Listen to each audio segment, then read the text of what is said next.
అందరికీ నమస్కారం. నా పేరు రామకృష్ణారెడ్డి. ఇప్పుడు మనం గీతా జ్ఞానం ప్లస్ ఆత్మజ్ఞానం గురించి తెలుసుకుందాం.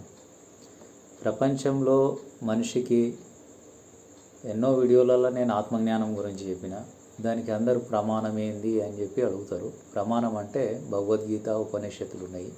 దేవుడు ఏదైతే చెప్పిండో అదే చెప్తున్నాం. మన కొత్త జ్ఞానం ఏం లేదు, పాత జ్ఞానమే అన్నట్టు. ఇప్పుడు మనము ఆత్మజ్ఞానము ప్లస్ గీతా జ్ఞానము, ఆత్మజ్ఞానం గురించి తెలుసుకుందాం. ఫస్ట్ క్షేత్రజ్ఞుల విభాగ యోగంలో కొన్ని శ్లోకాలు ప్లస్ వాటి యొక్క అర్థము తెలుసుకుందాం. క్షేత్రజ్ఞ విభాగ యోగం 27వ శ్లోకం. యావత్ తస్వంజాయతే కించిత్ సత్వం స్థావర జంగమం క్షేత్రజ్ఞాన సంయోగ తద్విధి భారతర్షభ. అంటే అర్జున, స్థావర జంగమ రూపమైన చరాచర జీవస్వరూపం కేవలము క్షేత్రజ్ఞుల సంయోగజనితమేనని తెలుసుకో. అంటే ఈ చరాచర ప్రపంచం ఏదైతే ఉన్నదో క్షేత్రజ్ఞుల యొక్క సంయోగమేనే అని చెప్తుంది. దీనికంటే ఇంకా వేరే ప్రపంచం లేదు. ఈ పాంచభౌతికమైన ప్రపంచము, భౌతిక ప్రపంచము ప్లస్ క్షేత్రం ఇది. దీనికి అతీతంగా చైతన్య స్వరూపం ఏదైతే ఉన్నాడో పరమాత్మ, ఆయన క్షేత్రజ్ఞుడు.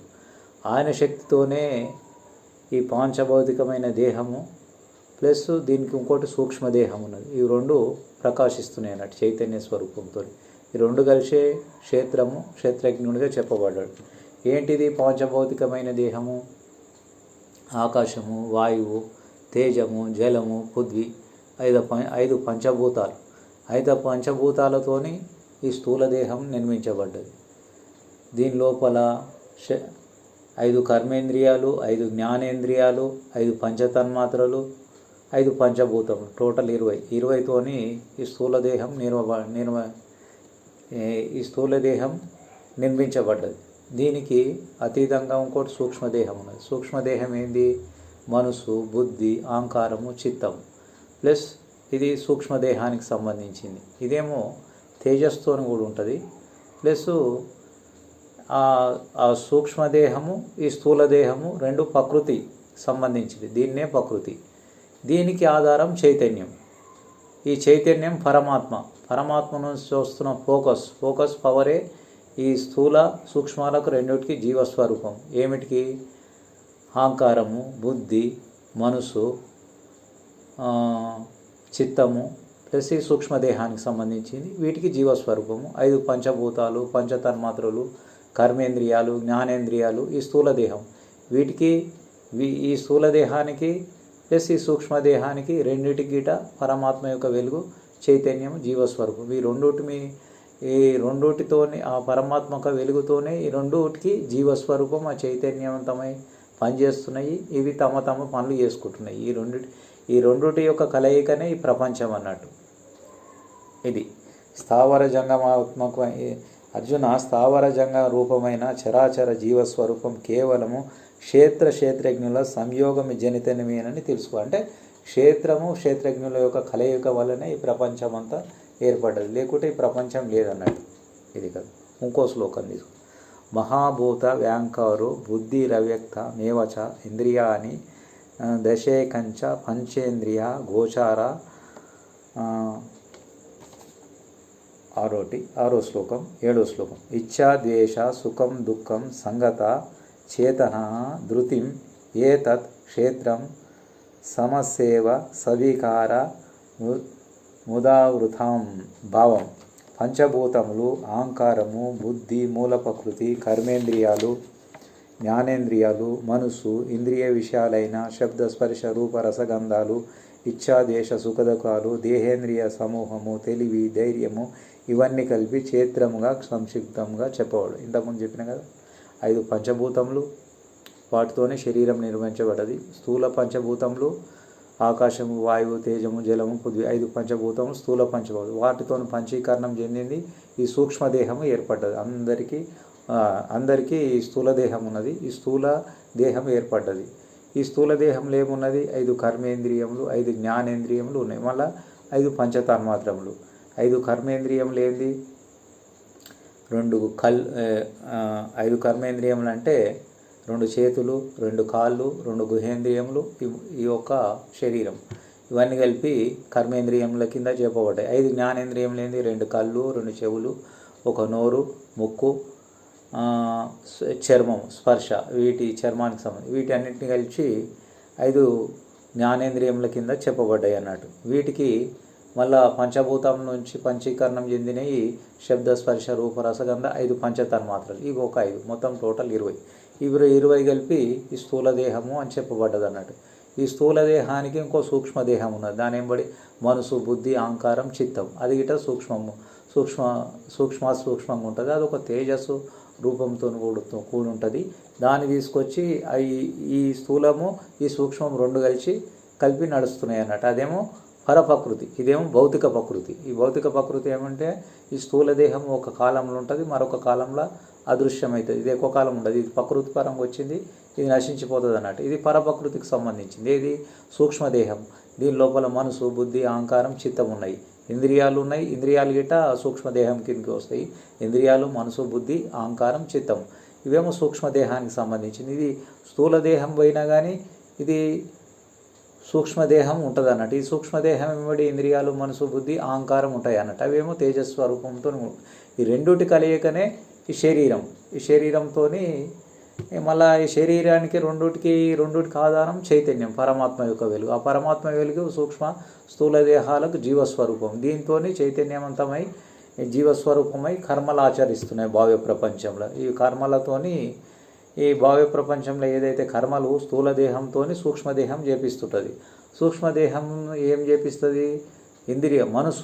మనసు ఏదైతే ఉంటుంది కదా, మనసు ఇంద్రియాలతోని కర్మలు చేపిస్తుంది. జ్ఞానేంద్రియాలు, కర్మేంద్రియాలతోనేమో కర్మలు చేపిస్తుంది. జ్ఞానేంద్రియాలతోనేమో జ్ఞానం గ్రహిస్తుంది. ఏది? మనసు. తర్వాత బుద్ధి విచారణ చేస్తుంది, ఇది రైటు, రాంగు, ఇది చేయాలి, చేయొద్దు. అహంకారం ఏమో నేను అనిపిస్తుంది అన్నట్టు. ఇవి ఈ సూక్ష్మదేహానికి సంబంధించి ఈ రెండుతోనే ఈ ప్రకృతి వరకు కర్మలు జరుగుతున్నాయి. ప్లస్ ఈ కర్మల ద్వారా ఏమొస్తున్నాయి? శబ్ద, స్పర్శ, రూప, రసగంధ 5 పంచభూతముల నుంచి ఏర్పడినాయి పంచతన్మాత్రలు ఉన్నాయి. ఈ సూక్ష్మదేహము ఈ స్థూల దేహంను ఆధారం చేసుకొని సూక్ష్మదేహం అనుభవిస్తుంది అన్నట్టు. ఏమిటిది? మనసు, బుద్ధి, అహంకారం ఇవి అనుభవిస్తుంది. ఆత్మకు మాత్రం సంబంధం లేదు, అది ఒక సాక్షి భావంతో ఉన్నది. అది దీని అన్నిటి లోపల ఉన్నది, దీన్ని అంటకొట్టున్నది. అది చైతన్య స్వరూపమే. చైతన్యంతోనే ఈ 2 ప్రకాశిస్తున్నాయి అన్నట్టు. అది ఆ చైతన్యమే ఈ రెండింటికి స్థూల సూక్ష్మాలకు జీవస్వరూపం. దాన్ని ఆధారం చేసుకొని స్థూల సూక్ష్మాలు కర్మలు చేస్తున్నాయి. ఈ స్థూల సూక్ష్మాలే అవిద్య, మాయ అంటారు అన్నట్టు. ఈ 2 ఒక కాలంలో ఉంటాయి, మరొక కాలంలో అదృశ్యమవుతాయి. కాకపోతే స్థూల దేహమేమో ఈ ప్రకృతి పరంగా వచ్చింది. ఈ ప్రకృతి పరంగా వచ్చింది, ఇది ఎక్కువ కాలం ఉండదు, ఇది కొంతకాలం ఉంటుంది. సూక్ష్మదేహం ఉంటుంది. ఈ శరీరం పోయినాక ఆ సూక్ష్మదేహం తీసుకుపోయి మళ్ళీ వేరే దేహం లోపల ప్రవేశపెట్టాక చిన్నపిల్లోడు, యౌవనము, కౌమార దశ ఇట్లా ఉంటాయి అన్నట్టు. అక్కడ మళ్ళా ఆ దేహంతో ఎన్నో కర్మలు చేస్తాడు. కర్మలు చేసినాక శబ్ద, స్పర్శ, రూప, రసగంధ 5 పంచతన్మాత్రలు అనుభవించినాక కొంతకాలం అయినాక చిన్నపిల్లోడు, యౌవనం మళ్ళీ ఆ శరీరం పోతుంది. మళ్ళీ దాని నుంచి సూక్ష్మదేహం తీసేసి మళ్ళీ ఇంకో శరీరం ధరిస్తుంటుంది. ఆత్మ ఎప్పుడూ వీటి రెండుటికి సాక్షి భావంతోనే ఉంటుంది అన్నట్టు. దానికి ఎటువంటి కర్మలతో పని లేదు, ఎటువంటి భోగం లేదు. అది నిత్య సుఖి, నిత్య భోగి, నిత్యానందం ఆత్మ. అంటే పరమాత్మ యొక్క వెలిగే ఆత్మ అన్నట్టు. ఈ దేహంలో ఉంటేనేమో ఆత్మ, దేహం దాటితేనేమో సర్వాత్మ, విశ్వమంతున్న చైతన్యం అన్నట్టు. ఈ రెండుటి యొక్క కలయికనే ఈ స్థావర జంగమాత్మకమైన స్వరూపం అది అని చెప్పబడ్డది అన్నట్టు. అంటే ఈ ప్రకృతి అనేదేమో స్థూలము, సూక్ష్మము 2 ప్రకృతి. స్థూలము, సూక్ష్మం కంటే అతీతమైనది పరమాత్మ. ఇది ప్రకృతి కాదన్నట్టు. ఇది రెండుతో కలిసినట్టు ఉంటుంది, కలవకుంటుంటుంది. ఎగ్జాంపుల్ తీసుకుందాం. ఆకాశం ఉన్నది, ఆకాశము అన్నిటి లోపల ఉన్నది, అన్ని అంటకుంటున్నది. ఇప్పుడు చూడము, ఇంటి లోపల ఆకాశం ఉన్నది, ఇంటి బయట ఆకాశం. ఇంటి లోపల ఉంటే ఆకాశం చిన్నగా ఉన్నది, ఇంటి బయట ఉంటే పెద్దగా ఉన్నది. అదేవిధంగా దేహం లోపల ఆకాశం ఉన్నది, దేహం బయట ఆకాశం ఉన్నది. అదేవిధంగా ఆకాశం అణువు కంటే పరమాణు రూపంలో సూక్ష్మంగా విశ్వమంతా పరివ్యాప్తం. అదేవిధంగా ఆత్మవీట అణువు కంటే పరమాణు రూపం విశ్వమంతా పరివ్యాప్తమైన, విశ్వమంతా పరివ్యాప్తమైన ఆత్మనే సర్వాత్మ అంటారు. అది అన్నిటి లోపల ఉంది, అన్ని అంటకుంటుంది. ఈ సర్వాత్మ నుంచి వచ్చిన వెలిగే అంటే ఆత్మ ఒకటే, సర్వాత్మ ఆత్మ రెండే ఒకటే. దేహంలో ఉంటేనేమో ఆత్మ, దేహం దాటితే సర్వాత్మ అంటారు. అంటే ఒక సాక్షి భావంతో ఉన్నది. అణువు కంటే అణువు సూక్ష్మంగా. ఇది చూడు, ఇప్పుడు స్థూల దేహం ఉన్నది, కొంచెం ఏమవుతుందంటే ఇది కనిపిస్తున్నది ఇంద్రియాలకు. అంటే ఒక ఇంచుమించు ఒక ఘన పదార్థం లాగా అన్నట్టు. దీని లోపల ద్రవ పదార్థాలు ఉన్నాయి. ప్లస్ మళ్ళీ దీని లోపల మళ్ళీ ఇంకా ద్రవ పదార్థాల కంటే అతీతమైనది మనసు, బుద్ధి, అహంకారం, చిత్తమ సూక్ష్మం, తేజస్సుకు సంబంధించిన అంటే వెలుగుకు సంబంధించి.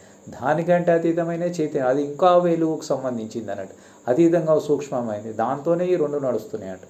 ఇంకోటి తీసుకుందాం. జ్ఞానేంద్రియాలు, మనసు, ఇంద్రియ విషయాలైన శబ్ద, స్పర్శ, రూపరస, గంధాలు, ఇచ్ఛాద్వేష, సుఖ దుఃఖాలు, దేహేంద్రియ సమూహము, తెలివి, ధైర్యము ఇవన్నీ కలిపి క్షేత్రంగా చెప్పబడ్డది. క్షేత్రం అంటాడు. క్షేత్రజ్ఞుడు అంటే పరమాత్మ, క్షేత్రం అంటేనేమో ఈ దేహం, క్షేత్రజ్ఞుడు అంటేనేమో లోపల ఉన్న చైతన్యం. దానికేమో పుట్టుక లేదు, మరణం లేదు. దీనికేమో శరీరం ప్రకృతి పరంగా వచ్చింది, ఇది నశించిపోతారు. ఇది అవిద్య, మాయ అంటారు. ఇది ఒక కాలంలో వచ్చి మరొక కాలం. క్షేత్రం అంటేనేమో ఒక కాలంలో వచ్చి మరొక కాలంలో. క్షేత్రజ్ఞుడు అంటేనేమో చైతన్యం ఎప్పటికి ఉండేది అన్నట్టు, అది పరమాత్మ. అన్నిటి లోపల ఉన్నది అన్నట్టు. ఆకాశం ఎట్లున్నది, అన్నిటి లోపల ఉన్నది అన్నట్టు. ఇదే ఆత్మగీట అన్నిటి లోపల ఉన్నది అన్ని అంటకుంటుంది, అదే పరమాత్మ అన్నట్టు. ఇంకో శ్లోకం తీసుకున్నాం. 34వ శ్లోకం. క్షేత్రజ్ఞ విభాగ యోగం 13వ అధ్యాయం.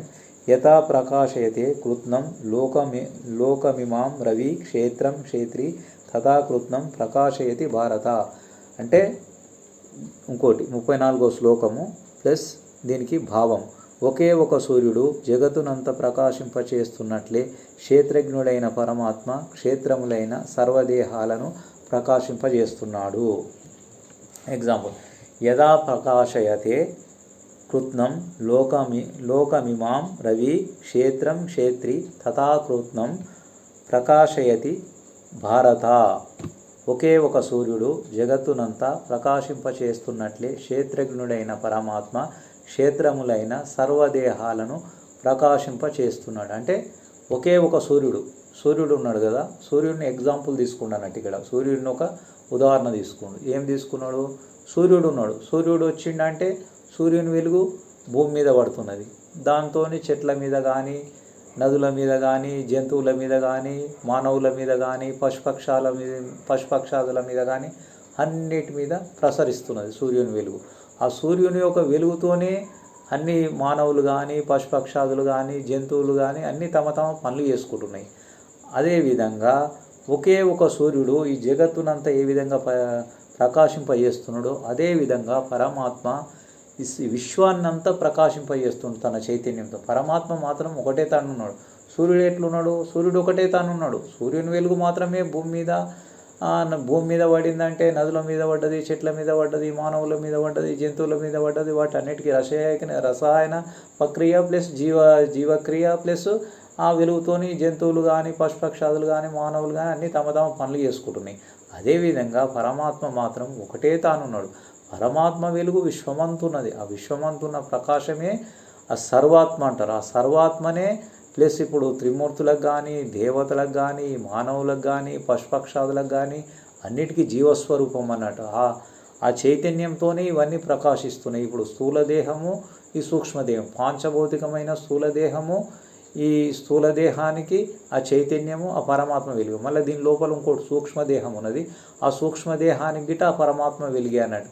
మనసు, ఇంద్రియాలు, మనసు, బుద్ధి, అహంకారం సూక్ష్మదేహం, దీనికి ఆ పరమాత్మ వెలిగే. దీని లోపల ఈ స్థూలదేహం లోపల సూక్ష్మదేహం నివసిస్తున్నది. ఈ స్థూలదేహము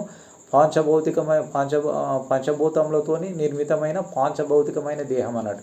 ఇది ఒక కాలం నుండి మరొక కాలంలో అదృశ్యమవుతుంది. ఇది ప్రకృతి పరంగా వచ్చింది, ఇది నశించిపోతుంది అన్నట్టు. ప్రకృతి పరంగా వచ్చిన ఈ ప్రపంచంలో ఏ వస్తువులైనా ఒక కాలం నుండి మరొక కాలంలో అదృశ్యమవుతాయి. ఏ వస్తువులు ఉండవు. దానికి ఒక కాల పరిమితి ఉంటుంది. 100 సంవత్సరాలు, 200 సంవత్సరాలు, 1000 సంవత్సరాలు, ఇట్లా ఒక టార్గెట్ ఉంటుంది. ఆ టార్గెట్ ప్రకారం వచ్చిన ఈ వస్తువులన్నీ నశించిపోయేటే కానీ ఉండేటి కావు. అందుకే ప్రతి మనిషి ఏమనుకుంటా అంటే మానవుడు శరీరం నేను అనుకుంటున్నాడు. శరీరం నేనంటే భౌతిక దేహం దీని లోపల ఉండదు. దీని లోపల ఉన్న సూక్ష్మదేహం ఉంటుంది. దాని లోపల ఇంద్రియాలు, మనసు, బుద్ధి, అహంకారం ఉంటుంది. దాంతోనే శరీరం ఈ జడ వస్తువు అన్నట్టు స్థూలదేహం. దాంతోనే స్థూలదేహం పనిచేస్తుంది అన్నట్టు. ఆ సూక్ష్మదేహం గిట్ట చాలా కాలం ఉండదు. అది గిట్ట కొంతకాలం ఉంటుంది. కొంతకాలం అయిన తర్వాత పరమాత్మ లోపల ఐక్యం అయిపోతుంది, ఉండదు అన్నట్టు. ఎందుకంటే ఆ సూక్ష్మదేహం గిట్ట పరమాత్మతోనే తయారు చేయబడ్డది అన్నట్టు. ఆ సూక్ష్మదేహం దాని లోపల ఏమున్నాయి? ఇంద్రియాలు ఉన్నది, మనసు ఉన్నది, బుద్ధి ఉన్నది, అహంకారం. ఇంద్రియాలేమేమో దేవతలకు సంబంధించినవి, మనసు, బుద్ధి, అహంకారం ఇవేమో త్రిమూర్తులకు సంబంధించినవి. దానికంటే అతీతమైంది చైతన్యము పరమాత్మ. ఆ పరమాత్మ వెలిగే ఈ రెండుటికి ఆధారం అన్నట్టు. ఈ రెండుటికి ఆధారం అంటే త్రిమూర్తుల నుంచి పంచీకరణం చెందేమో మనసు బుద్ధి అహంకారం ఏర్పడ్డాయి సూక్ష్మదేహానికి. దేవతల నుంచి పంచీకరణం చెందేమో ఇంద్రియాలు ఏర్పడ్డాయి, అవే పంచభూతాలు ఇవన్నీ ఉన్నాయి. మళ్ళా 2,72,000 నాడులు ఉన్నాయి శరీరం లోపల. దేవతలు గిట ఒక్కొక్క నాడి మీద యానం చేస్తుంటారు అన్నట్టు. ఈ స్థూల సూక్ష్మాల కలయికనే ఈ యొక్క దేహం, పాంచభౌతికమైన దేహం. దీని లోపల అహంకారం ఉన్నది. ఈ అహంకారం ఏమనిపిస్తుంది అంటే ఇది నేను అనిపిస్తుంది. నేను పని చేస్తున్నా, నేను తింటున్నా, నేను తాగుతున్నా, నేను శరీర సుఖం అనుభవిస్తున్నా, నేను ఇది చేస్తున్నా, నేను అది చేస్తున్నా అని అహంకారం అనిపిస్తుంది అన్నట్టు. ఏదైతే సూక్ష్మదేహం లోపల ఉన్నదో అహంకారం ఎప్పుడు నేనే అనిపిస్తుంది, ఇది నువ్వు కాదు. దీని లోపల ఏదైతే చైతన్యం ఉందో సాక్షి మాత్రంతో పరమాత్మ, ఈ స్థూల సూక్ష్మాలకు రెండు సాక్షి మాత్రంతో ఉన్నది. దాని వెలుగు వీటన్నిటి మీద ప్రసరిస్తున్నది. వీటన్నిటికీ జీవరసాయనిక. అదేవిధంగా సూర్యుని వెలుగు ఎట్లయితే విశ్వం మీద పడుతుందో జంతువులకు కానీ పశుపక్షాదులకు కానీ అన్నిటికీ ఆహారం ఏ విధంగా సూర్యుని వెలుగుతోనే ఆహారం సమకూర్చుకుంటారు, జీవరసాయన క్రియ జరుగుతుందో అదేవిధంగా పరమాత్మ యొక్క చైతన్యము ఈ రెండు స్థూల సూక్ష్మదేహాలకు జీవస్వరూపం అన్నట్టు. అదే చెప్తున్నా. అందుకే జగత్తునంత ఒకే ఒక సూర్యుడు జగత్తునంత ప్రకాశింపజేస్తున్నట్లే క్షేత్రజ్ఞుడైన పరమాత్మ క్షేత్రములైన సర్వదేహాలను ప్రకాశింపజేస్తున్నాడు. అన్ని విశ్వమంతా ఒకే దేహం కాదు, విశ్వమంతా ఎన్ని దేహాలు ఉన్నాయో అన్ని ఈ స్థూల సూక్ష్మ దేహాలను పరమాత్మ ప్రకాశింపజేస్తున్నాడు. ఇదే విధంగా ఈ స్థూల సూక్ష్మ దేహాలే కాదు, త్రిమూర్తులను కానీ దేవతలకు కానీ వాటి అన్నిటికీ ఫౌండేషన్ గిట పరమాత్మ యొక్క వెలిగే అన్నట్టు. ఆ వెలిగే నువ్వు, అన్ని దేహాలు. నువ్వేదో కాదు, నువ్వే దేవుడు, నువ్వే దేవుడే, నువ్వే దేవుడు అన్నట్టు. ఆ పరమాత్మనే నువ్వే ఆ పరమాత్మ. దానికి వేరే కొన్ని ఎగ్జాంపుల్స్ ఉన్నాయి. ఈ సాధన ఎట్లా చేయాలి, పరమాత్మను ఎట్లా పట్టుకోవాలనేది తర్వాత చెప్తా. ఫస్ట్ అయితే పరమాత్మ చెప్పిన కొన్ని భగవద్గీత శ్లోకాలు ఇందాము. వాటి యొక్క సారము, వాటి యొక్క శ్లోకాలు, వాటి యొక్క తాత్పర్యము, ఆ తాత్పర్యం యొక్క సారం నేను కలిపి చెప్తుందని రెండు మనం తెలుసుకుందాం. ఇంకోటి 33వ శ్లోకం తీసుకుందాము. యథా సర్వగతం సాక్షాత్ ఆకాశం నోలిప్యతే సర్వత్ర వ్యవస్థితో దేహే తథాత్మ నోలిప్యతే. భావము: అంతట వ్యాపించి ఉన్న ఆకాశం సూక్ష్మభావం వల్ల దేనిని అంటని విధంగానే ఆత్మ వివిధ శరీరాల్లో ఉన్నప్పటికీ వాటి గుణాలు ఆత్మకు అంటవు. చూడు, ఆకాశం ఎట్లున్నది, విశ్వమంతా పరివ్యాప్తమై ఉన్నది. మరి ఆకాశానికి ఏది అంటిందా? ఇప్పుడు ఇంటి లోపల ఆకాశమే ఉంది, ఇంటి బయట ఆకాశమే ఉన్నది. అందరి మానవుల లోపల ఆకాశం ఉంది, అన్నిటి లోపల ఉన్నది, అన్ని అంటకుంటున్నది. అదేవిధంగా ఆత్మ అందరి లోపల ఉన్నది, అన్ని అంటకుంటున్నది. ఆకాశం సూక్ష్మభావం ఉన్నది, అంతటా వ్యాపించింది. అదేవిధంగా ఆత్మ పరమాత్మ యొక్క వెలుగు చైతన్యం, ఆ చైతన్యమే ఆత్మ. అది అణువు కంటే పరమాణువు రూపంలో సూక్ష్మాత్ సూక్ష్మం ఉన్నది. అది విశ్వమంతా ప్రకాశిస్తుంది. విశ్వానికి టోటల్ ఏదైతే విశ్వం ఉందో మహత్తత్వం అంటారు. ఈ ప్రకృతి ఏదైతే మొట్టమొదటి ఏదైతే ఈ పాంచభౌతికమైందేమో ఈ పంచభూతాలకు సంబంధించింది, మనం చూసేది చూడబడేది ఇదంతా పంచభూతాలకు సంబంధించింది అన్నట్టు మనకు కనిపించేది. దీనికంటే అతీతమైంది మహత్తత్వం ఉన్నది ఇంకోటి. ఆ మహత్తత్వమే త్రిమూర్తులు ఉన్నారు, ప్లస్ సృష్టి స్థితి లయం త్రిమూర్తులు ఉన్నారు, దేవతలు ఉన్నారు. వీటన్నిటికీ ఫౌండేషన్ ఆ చైతన్యమే అన్నట్టు. మహత్తత్వ లోపల ఉన్నాయి అన్నట్టు. భూతగణ లోకాలు ఉన్నాయి, పితృదేవతల లోకాలు ఉన్నాయి, దేవతల లోకాలు ఉన్నాయి, త్రిమూర్తుల లోకం. వీటన్నిటికీ బేస్ పరమాత్మ యొక్క వెలిగే అన్నట్టు. ఆ వెలిగే వీటన్నిటికీ చైతన్య స్వరూపము, జీవస్వరూపము. ప్లస్ ఈ దేహానికి దేవతలకు త్రిమూర్తులకు దేహానికి స్థూల సూక్ష్మాలకు అన్నిటికీ ఒక చైన్ లాగా లింక్ ఉందన్నట్టు, ఒకటా వెనుక.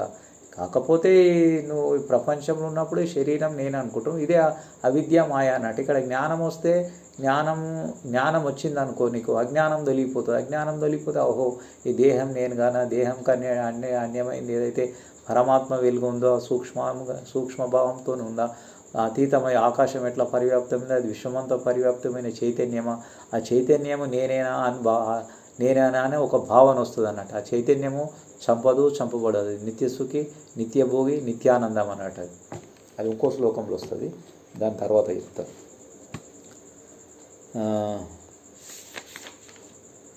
23వ శ్లోకము తీసుకున్నాం. ఉపద్రష్ట మంతా చ భర్త భోక్త మహేశ్వర పరమేతి చయుక్తో దేహేష్మిన్ పురుష పరభావం. తాను ఈ దేహం అందే ఉన్నప్పటికీ దేహము కన్నా అతీతుడు, స్వతంత్రుడు, అనుకూలుడు, సాక్షిమాతృకుడు, పోషకుడు, భోగి అయిన పరమాత్మ అని చెప్పబడుతున్నాడు. చూడు, పరమాత్మ ఈ చైతన్య స్వరూపం లోపల ఈ దేహం అందే ఉన్నాడు. ఈ పాంచభౌతికమైన దేహం నేనంటున్నావుగా, ఈ దేహం లోపలనే పరమాత్మ ఉన్నాడు. అంటే అనుకాండ పరమాత్మ రూపంలో సూక్ష్మం ఉన్నాడు. ఇప్పుడు చూడు, ఆకాశం, ఇంటి లోపల ఆకాశం ఏముంది, ఇంటి బయట ఆకం. కుండ లోపల ఆకాశం ఏముంది, కుండ బయట ఆకం. కుండ లోపల ఉంటే ఆకాశం చిన్నగా ఉంది, కుండ బయట ఆకాశం పెద్దగా ఉన్నది. ఘటాకాశం, చిదాకాశం ఉంటుంది. ఇది అదేవిధంగా పరమాత్మ ఈ దేహం లోపల ఉన్నాం, దేహం బయట ఉన్నాం. దేహం లోపల ఉంటేనేమో ఆత్మ, దేహం బయటనేమో ఉంటేనేమో సర్వాత్మ అన్నట్టు. అంటే దీని లోపల ఉన్నాడు, దీని బయట ఉన్నాడు. అంటే అనుకూలుడు, సాక్షిమాత్రుడు, పోషకుడు, భోగి అయిన పరమాత్మ అని చెప్పుడు. అంటే అనుకూలుడు అంటే సాక్షిమాత్రుడు. ఏమిటి సాక్షి?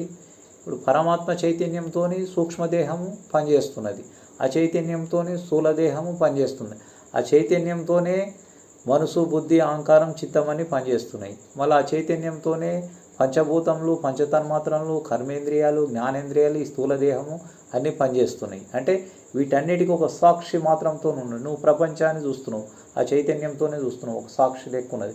నీ మనసు పనిచేస్తుంది, బుద్ధి పనిచేస్తుంది, అహంకారం పనిచేస్తున్నావు. ఇవన్నీ నేను అని కలుపుకొని బయట ప్రపంచంలో కర్మలు చేస్తున్నావు. ఈ స్థూలదేహం ధరించి వీటన్నిటికీ ఒక సాక్షి మాత్రం ఉంటుంది. అంటే వీటన్నిటికీ ఒక సాక్షి మాత్రంతో ఉన్నాడు. దాంతోనే ఇదంతే నడుస్తుంది. మళ్ళీ అతీతుడు, స్వతంత్రుడు, ఆయన స్వతంత్రుడు, ఆయనకు లేదు, ఒక సాక్షి భావంతోనే ఉన్నాడు. ఇప్పుడు చూడు, మనం ఎగ్జాంపుల్ తీసుకుందాం. ఒక హాల్ ఉన్నది, హాల్ లోపల లైట్ వేసినాం, ఆ లైట్ ఉన్నది కదా, ఆ లైట్ వెలుగు ఏమవుతుంది, లైట్ మాత్రం ఒకటే తాను ఉన్నది. లైట్ వచ్చిందంటే ఆ లైట్ వెలుగు వస్తుంది. ఆ వెలుగుతోని ఇంట్లో ఉన్న వస్తువులన్నీ కనిపిస్తున్నాయి. ఇంట్లో ఉన్న వాళ్ళు అందరూ తమ పనులు చేసుకుంటారు. అదేవిధంగా ఈ దేహం లోపల దేహం ఉంది కదా, పరమాత్మ ఒక లైట్ లాంటి వాడు. ఆ లైట్ వచ్చిందంటే పరమాత్మ వచ్చిందంటే పరమాత్మ వెలుగు వచ్చింది. ఆ వెలుగుతోని ఈ స్థూలదేహంలో ఏమున్నాయి, పంచభూతాలు ఉన్నాయి, కర్మేంద్రియాలు ఉన్నాయి, జ్ఞానేంద్రియాలు ఉన్నాయి, మనసు ఉన్నది, బుద్ధి ఉన్నది, అహంకారం ఉన్నది, చిత్తం ఉన్నది. ఇవన్నీ స్థూల సూక్ష్మాలు, ఇవి రెండు కలిపి ఇవి తమ పనులు చేసుకుంటున్నాయి. ఏం చేసుకుంటున్నాయి? భవ్య ప్రపంచంలో ఇంద్రియాలతోని చూసి, శబ్దంతో శ్రవణం గ్రహిస్తున్నాము, చూపుతోని రూపంతో చూపు చూస్తున్నావు, శబ్దంతో శ్రవణం చేస్తున్నావు, రూపంతో చూపు రూపం అంటే చూపు అన్నట్టు, రూపంతో ఈ ప్రపంచాన్ని చూస్తున్నావు. మళ్ళా స్పర్శతోని శరీర సుఖము, మళ్ళీ తినేటి తాగేటి గిట స్పర్శ కింద వస్తాయి అన్నట్టు, అవి అనుభవిస్తున్నావు.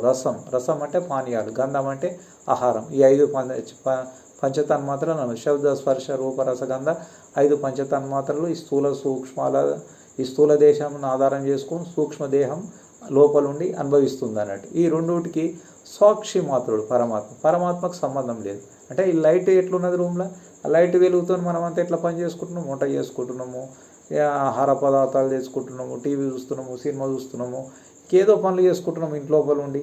లైటే సాక్షి కదా. మరి బయట పోతే సూర్యుని వెలుగు సాక్షి, సూర్యుని వెలుగుతో బయట కర్మలాచరి.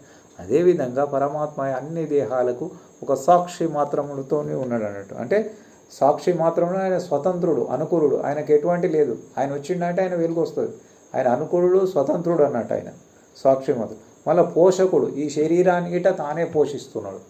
పోషకుడు, భోగి అయిన పరమాత్మ అని చెప్పబడుతున్నాడు. అంటే శరీరం ఇప్పుడు ఈ స్థూల సూక్ష్మాలు రెండు నడవాలంటే చైతన్యమే కదా.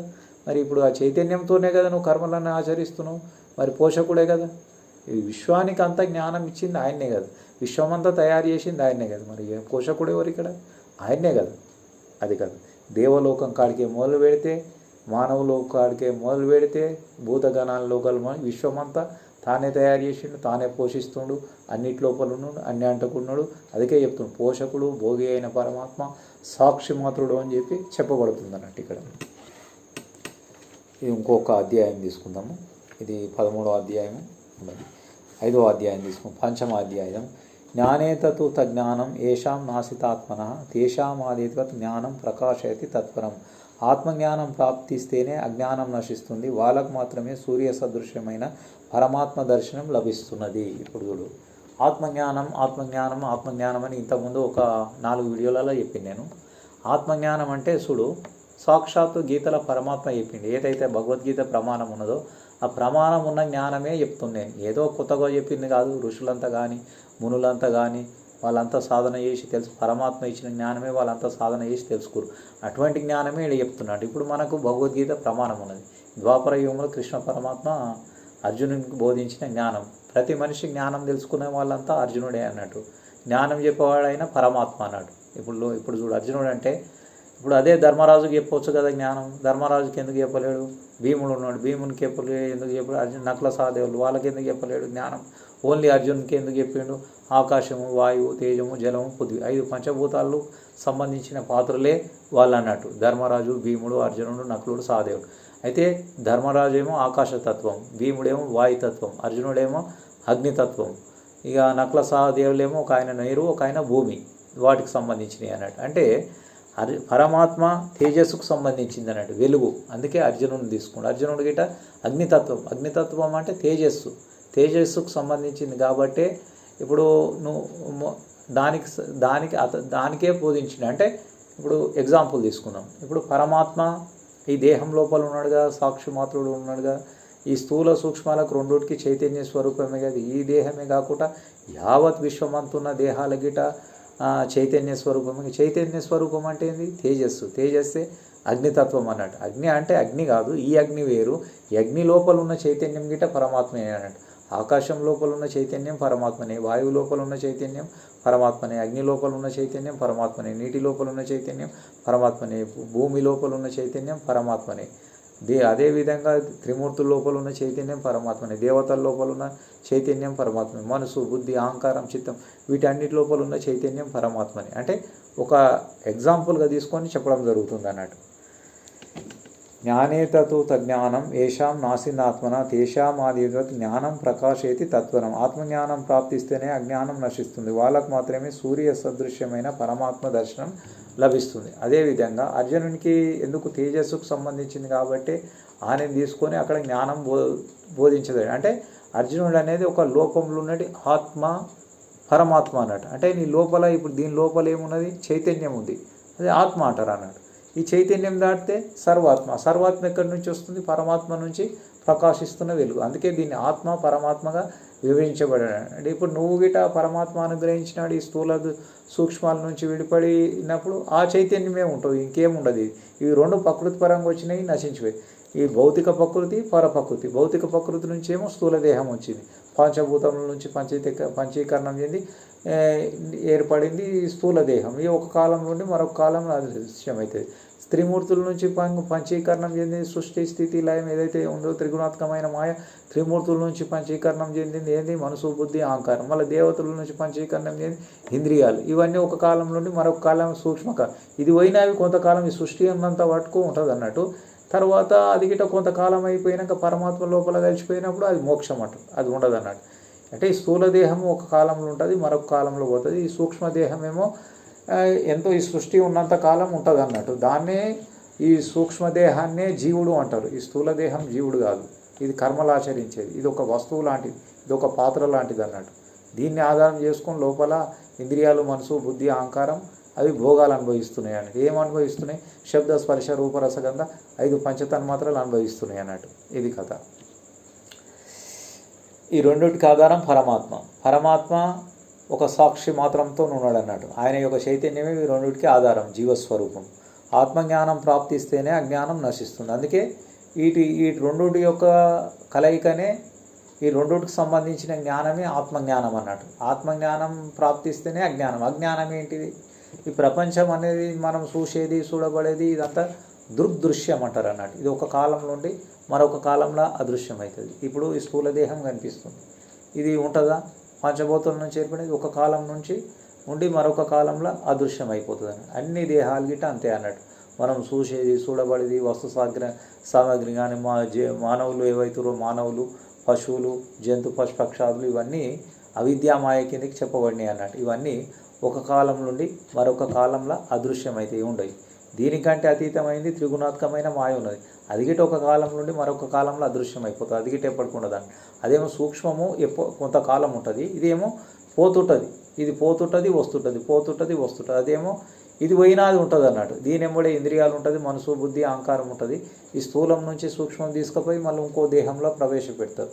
ఇంకో దేహంలో ఏమవుతుంది? ఇక్కడ ఉన్నప్పుడు జ్ఞానం తెలుసుకుంటాడు. సుషుప్తి అవస్థ గాఢ నిద్రలో తీసుకుపోయి స్థూల దేహం నుంచి సూక్ష్మదేహాన్ని తీసేస్తారు. దాని ఎంబడి ఇంద్రియాలు, మనసు, బుద్ధి, అహంకారం ఉంటుంది. ఇంకో తల్లి గర్భంలో పిండ రూపంలో దాని లోపల ప్రవేశిస్తుంది ఈ సూక్ష్మదేహం. దాని వెంబడి ఎప్పుడు చైతన్యం ఉంటుంది, ఆ చైతన్యమే జీవస్వరూపం. అది మాత్రం ఒక సాక్షి మాత్రంతో ఉంది, దానికి ఏ సంబంధం లేదు, దాంతోనే జీవం ఇది. అయినా ఆ సూక్ష్మదేహంలో ఈ సూక్ష్మదేహాన్ని తీసుకుపోయి ఇంకో పిండంలో ప్రవేశపెట్టినప్పుడు ఆ చిన్న పిల్లోడు యవ్వనము, కౌమార దశ, వృద్ధాప్యం ఇట్లా 4 స్టేజీలు ధరిస్తాడు. చిన్న పిల్లోడు వచ్చిన తర్వాత వైట్ పేపర్ ఉంటుంది, గత స్మృతి అంతా పోతుంది అన్నట్టు. White paper mind, white paper బుద్ధి, వైట్ పేపర్ అహంకారం, ఇంకేం తెలియదు, అంతా మర్చిపోతాడు అన్నట్టు. ఇదే మాయ అన్నట్టు.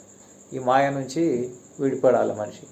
ఆ శరీరంలో ధరించినప్పుడు చిన్న పిల్లోడు యవ్వనం, కౌమార దశ, వృద్ధాప్యం, అక్కడ అన్నీ మళ్ళీ ఏబిసిడీల కాడికి అన్నీ నేర్చుకుంటాడు. తల్లి అంటే ఏంది, తండ్రి అంటే ఏంది, గురువు అంటే ఏంది, దైవం అంటే ఏంది, దేవుడు అంటే ఏంది, ఆత్మ అంటే ఏంది, సర్వాత్మ అంటే ఏంది, మనుషులు పుట్టడం అంటే చావడం అంటే ఏంది, ఇవన్నీ తెలుసుకుంటాడు అన్నట్టు. తెలుసుకొని మళ్ళీ ఇవన్నీ తెలుసుకుంటే వాడికి సాధన చేస్తే మోక్షం వస్తుంది. తెలుసుకోకపోతే ఈ ప్రపంచమే నిత్యమని శబ్దస్పర్శ రూపరసగంధ 5 పంచతన్మాత్రాలు అనుభవిస్తాడు, భార్య పిల్లలతో ఉంటాడు.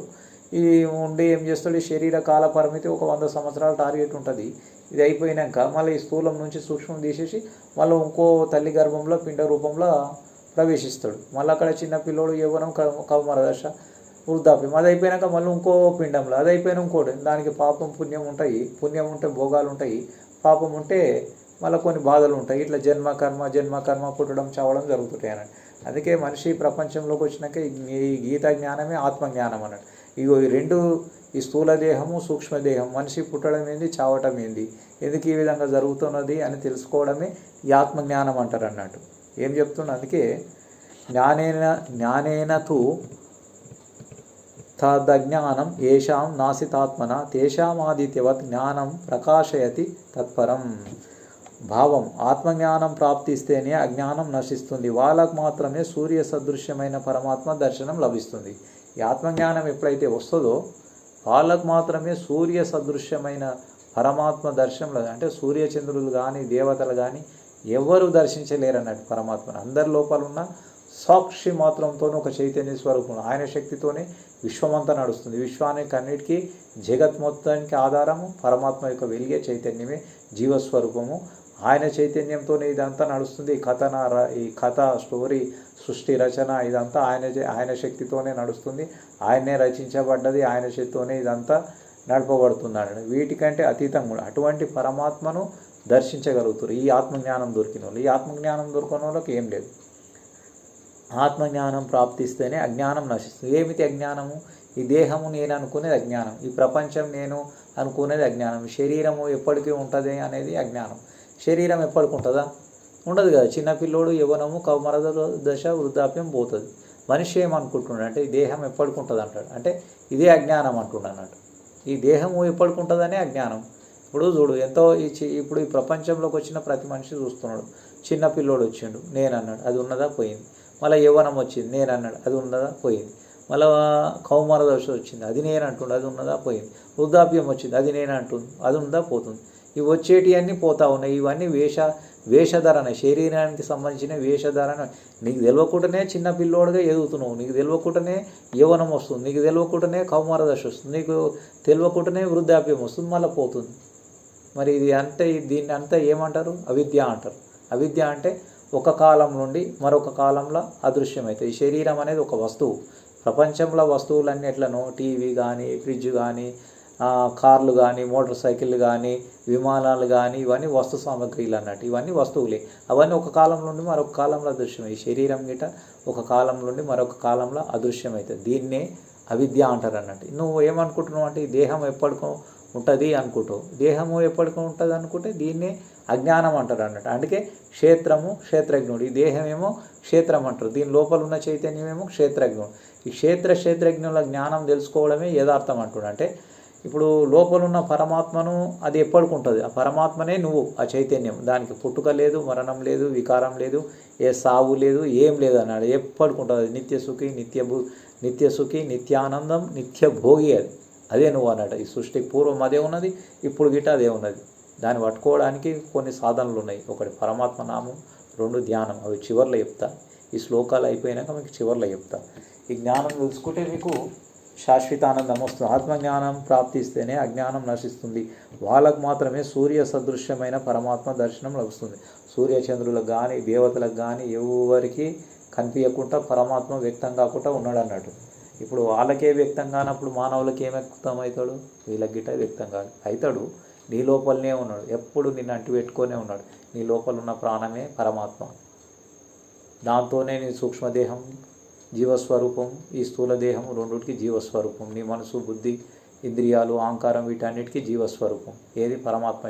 నీ దగ్గరనే ఉండు, పండుకున్నా నీ దగ్గరనే ఉండు, లేచినా నీ దగ్గరనే ఉండు. దాన్ని నువ్వు పట్టుకోవాలంటే సాధనలు ఉన్నాయి, ఆ సాధన చేయాలి.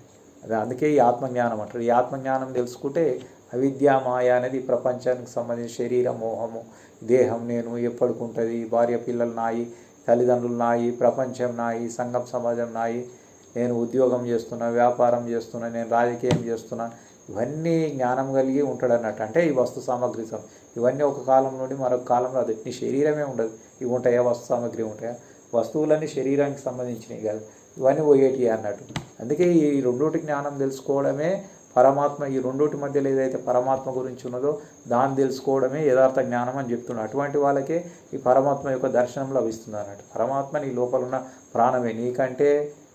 నీకంటే అన్యంగా ఉన్నాడు, నీ లోపల ఉన్నాడు. నీ లోపల ఉన్నాడు, నీకంటే అన్యంగా ఉన్నాడు. నువ్వు పట్టుకుంటే నువ్వే ఆయన అయిపోతావు. ఆయన వేరు, నువ్వు వేరు. దేవుడే నువ్వు, నువ్వే దేవుడు, ఆయన్నే నువ్వే ఆయన. దేవుడు అంటే ఈ శరీరం కాదు, ఈ ప్రకృతి పరంగా వచ్చింది, నశించిపోయేది. ఒక కాలంలో ఉంటుంది, మరొక కాలంలో అదృశ్యమవుతుంది, ఉండదు. చిన్నపిల్లోడు యవ్వనము, కౌమార దశ, వృద్ధాప్యం అయిపోతుంది. దీని సర్వీస్ అయిపోయాక ఈ ప్రకృతి పరం మట్టిలో వచ్చింది మట్టిలోనే కలిసిపోతుంది. దీన్ని కాల్చి బూడిద చేస్తారు, ఉంటుందా? ఎక్కడి నుంచి వచ్చింది? మట్టిలో వచ్చింది మట్టిలో పోతుంది. నువ్వు ఎన్ని సంవత్సరాలు కాపాడుకున్నా ఉండదు కదా. ఇప్పుడు 100 సంవత్సరాలు ఆయుర్దాయం ఇచ్చిండు. 100 సంవత్సరాలు అంటే 100 సంవత్సరాలు అయితే గ్యారంటీ లేదు కదా. కొంతమంది 50 సంవత్సరాలు బతుకుతున్నారు, కొంతమంది 70 సంవత్సరాలు బతుకు, కొంతమంది 20 సంవత్సరాలే బతుకు, కొంతమంది 100 సంవత్సరాలు.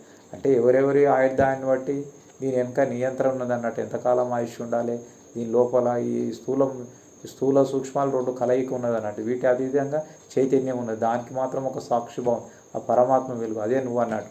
ఈ స్థూల సూక్ష్మాల నాటకమే ఈ ప్రపంచం అన్నట్టు. ఈ భౌతిక ప్రకృతి పరప్రకృతి అంటారు. పరప్రకృతి ఏమో దేవతా స్వరూపం అన్నట్టు, భౌతిక ప్రకృతి ఏమో ఈ స్థూల దేహానికి సంబంధించి.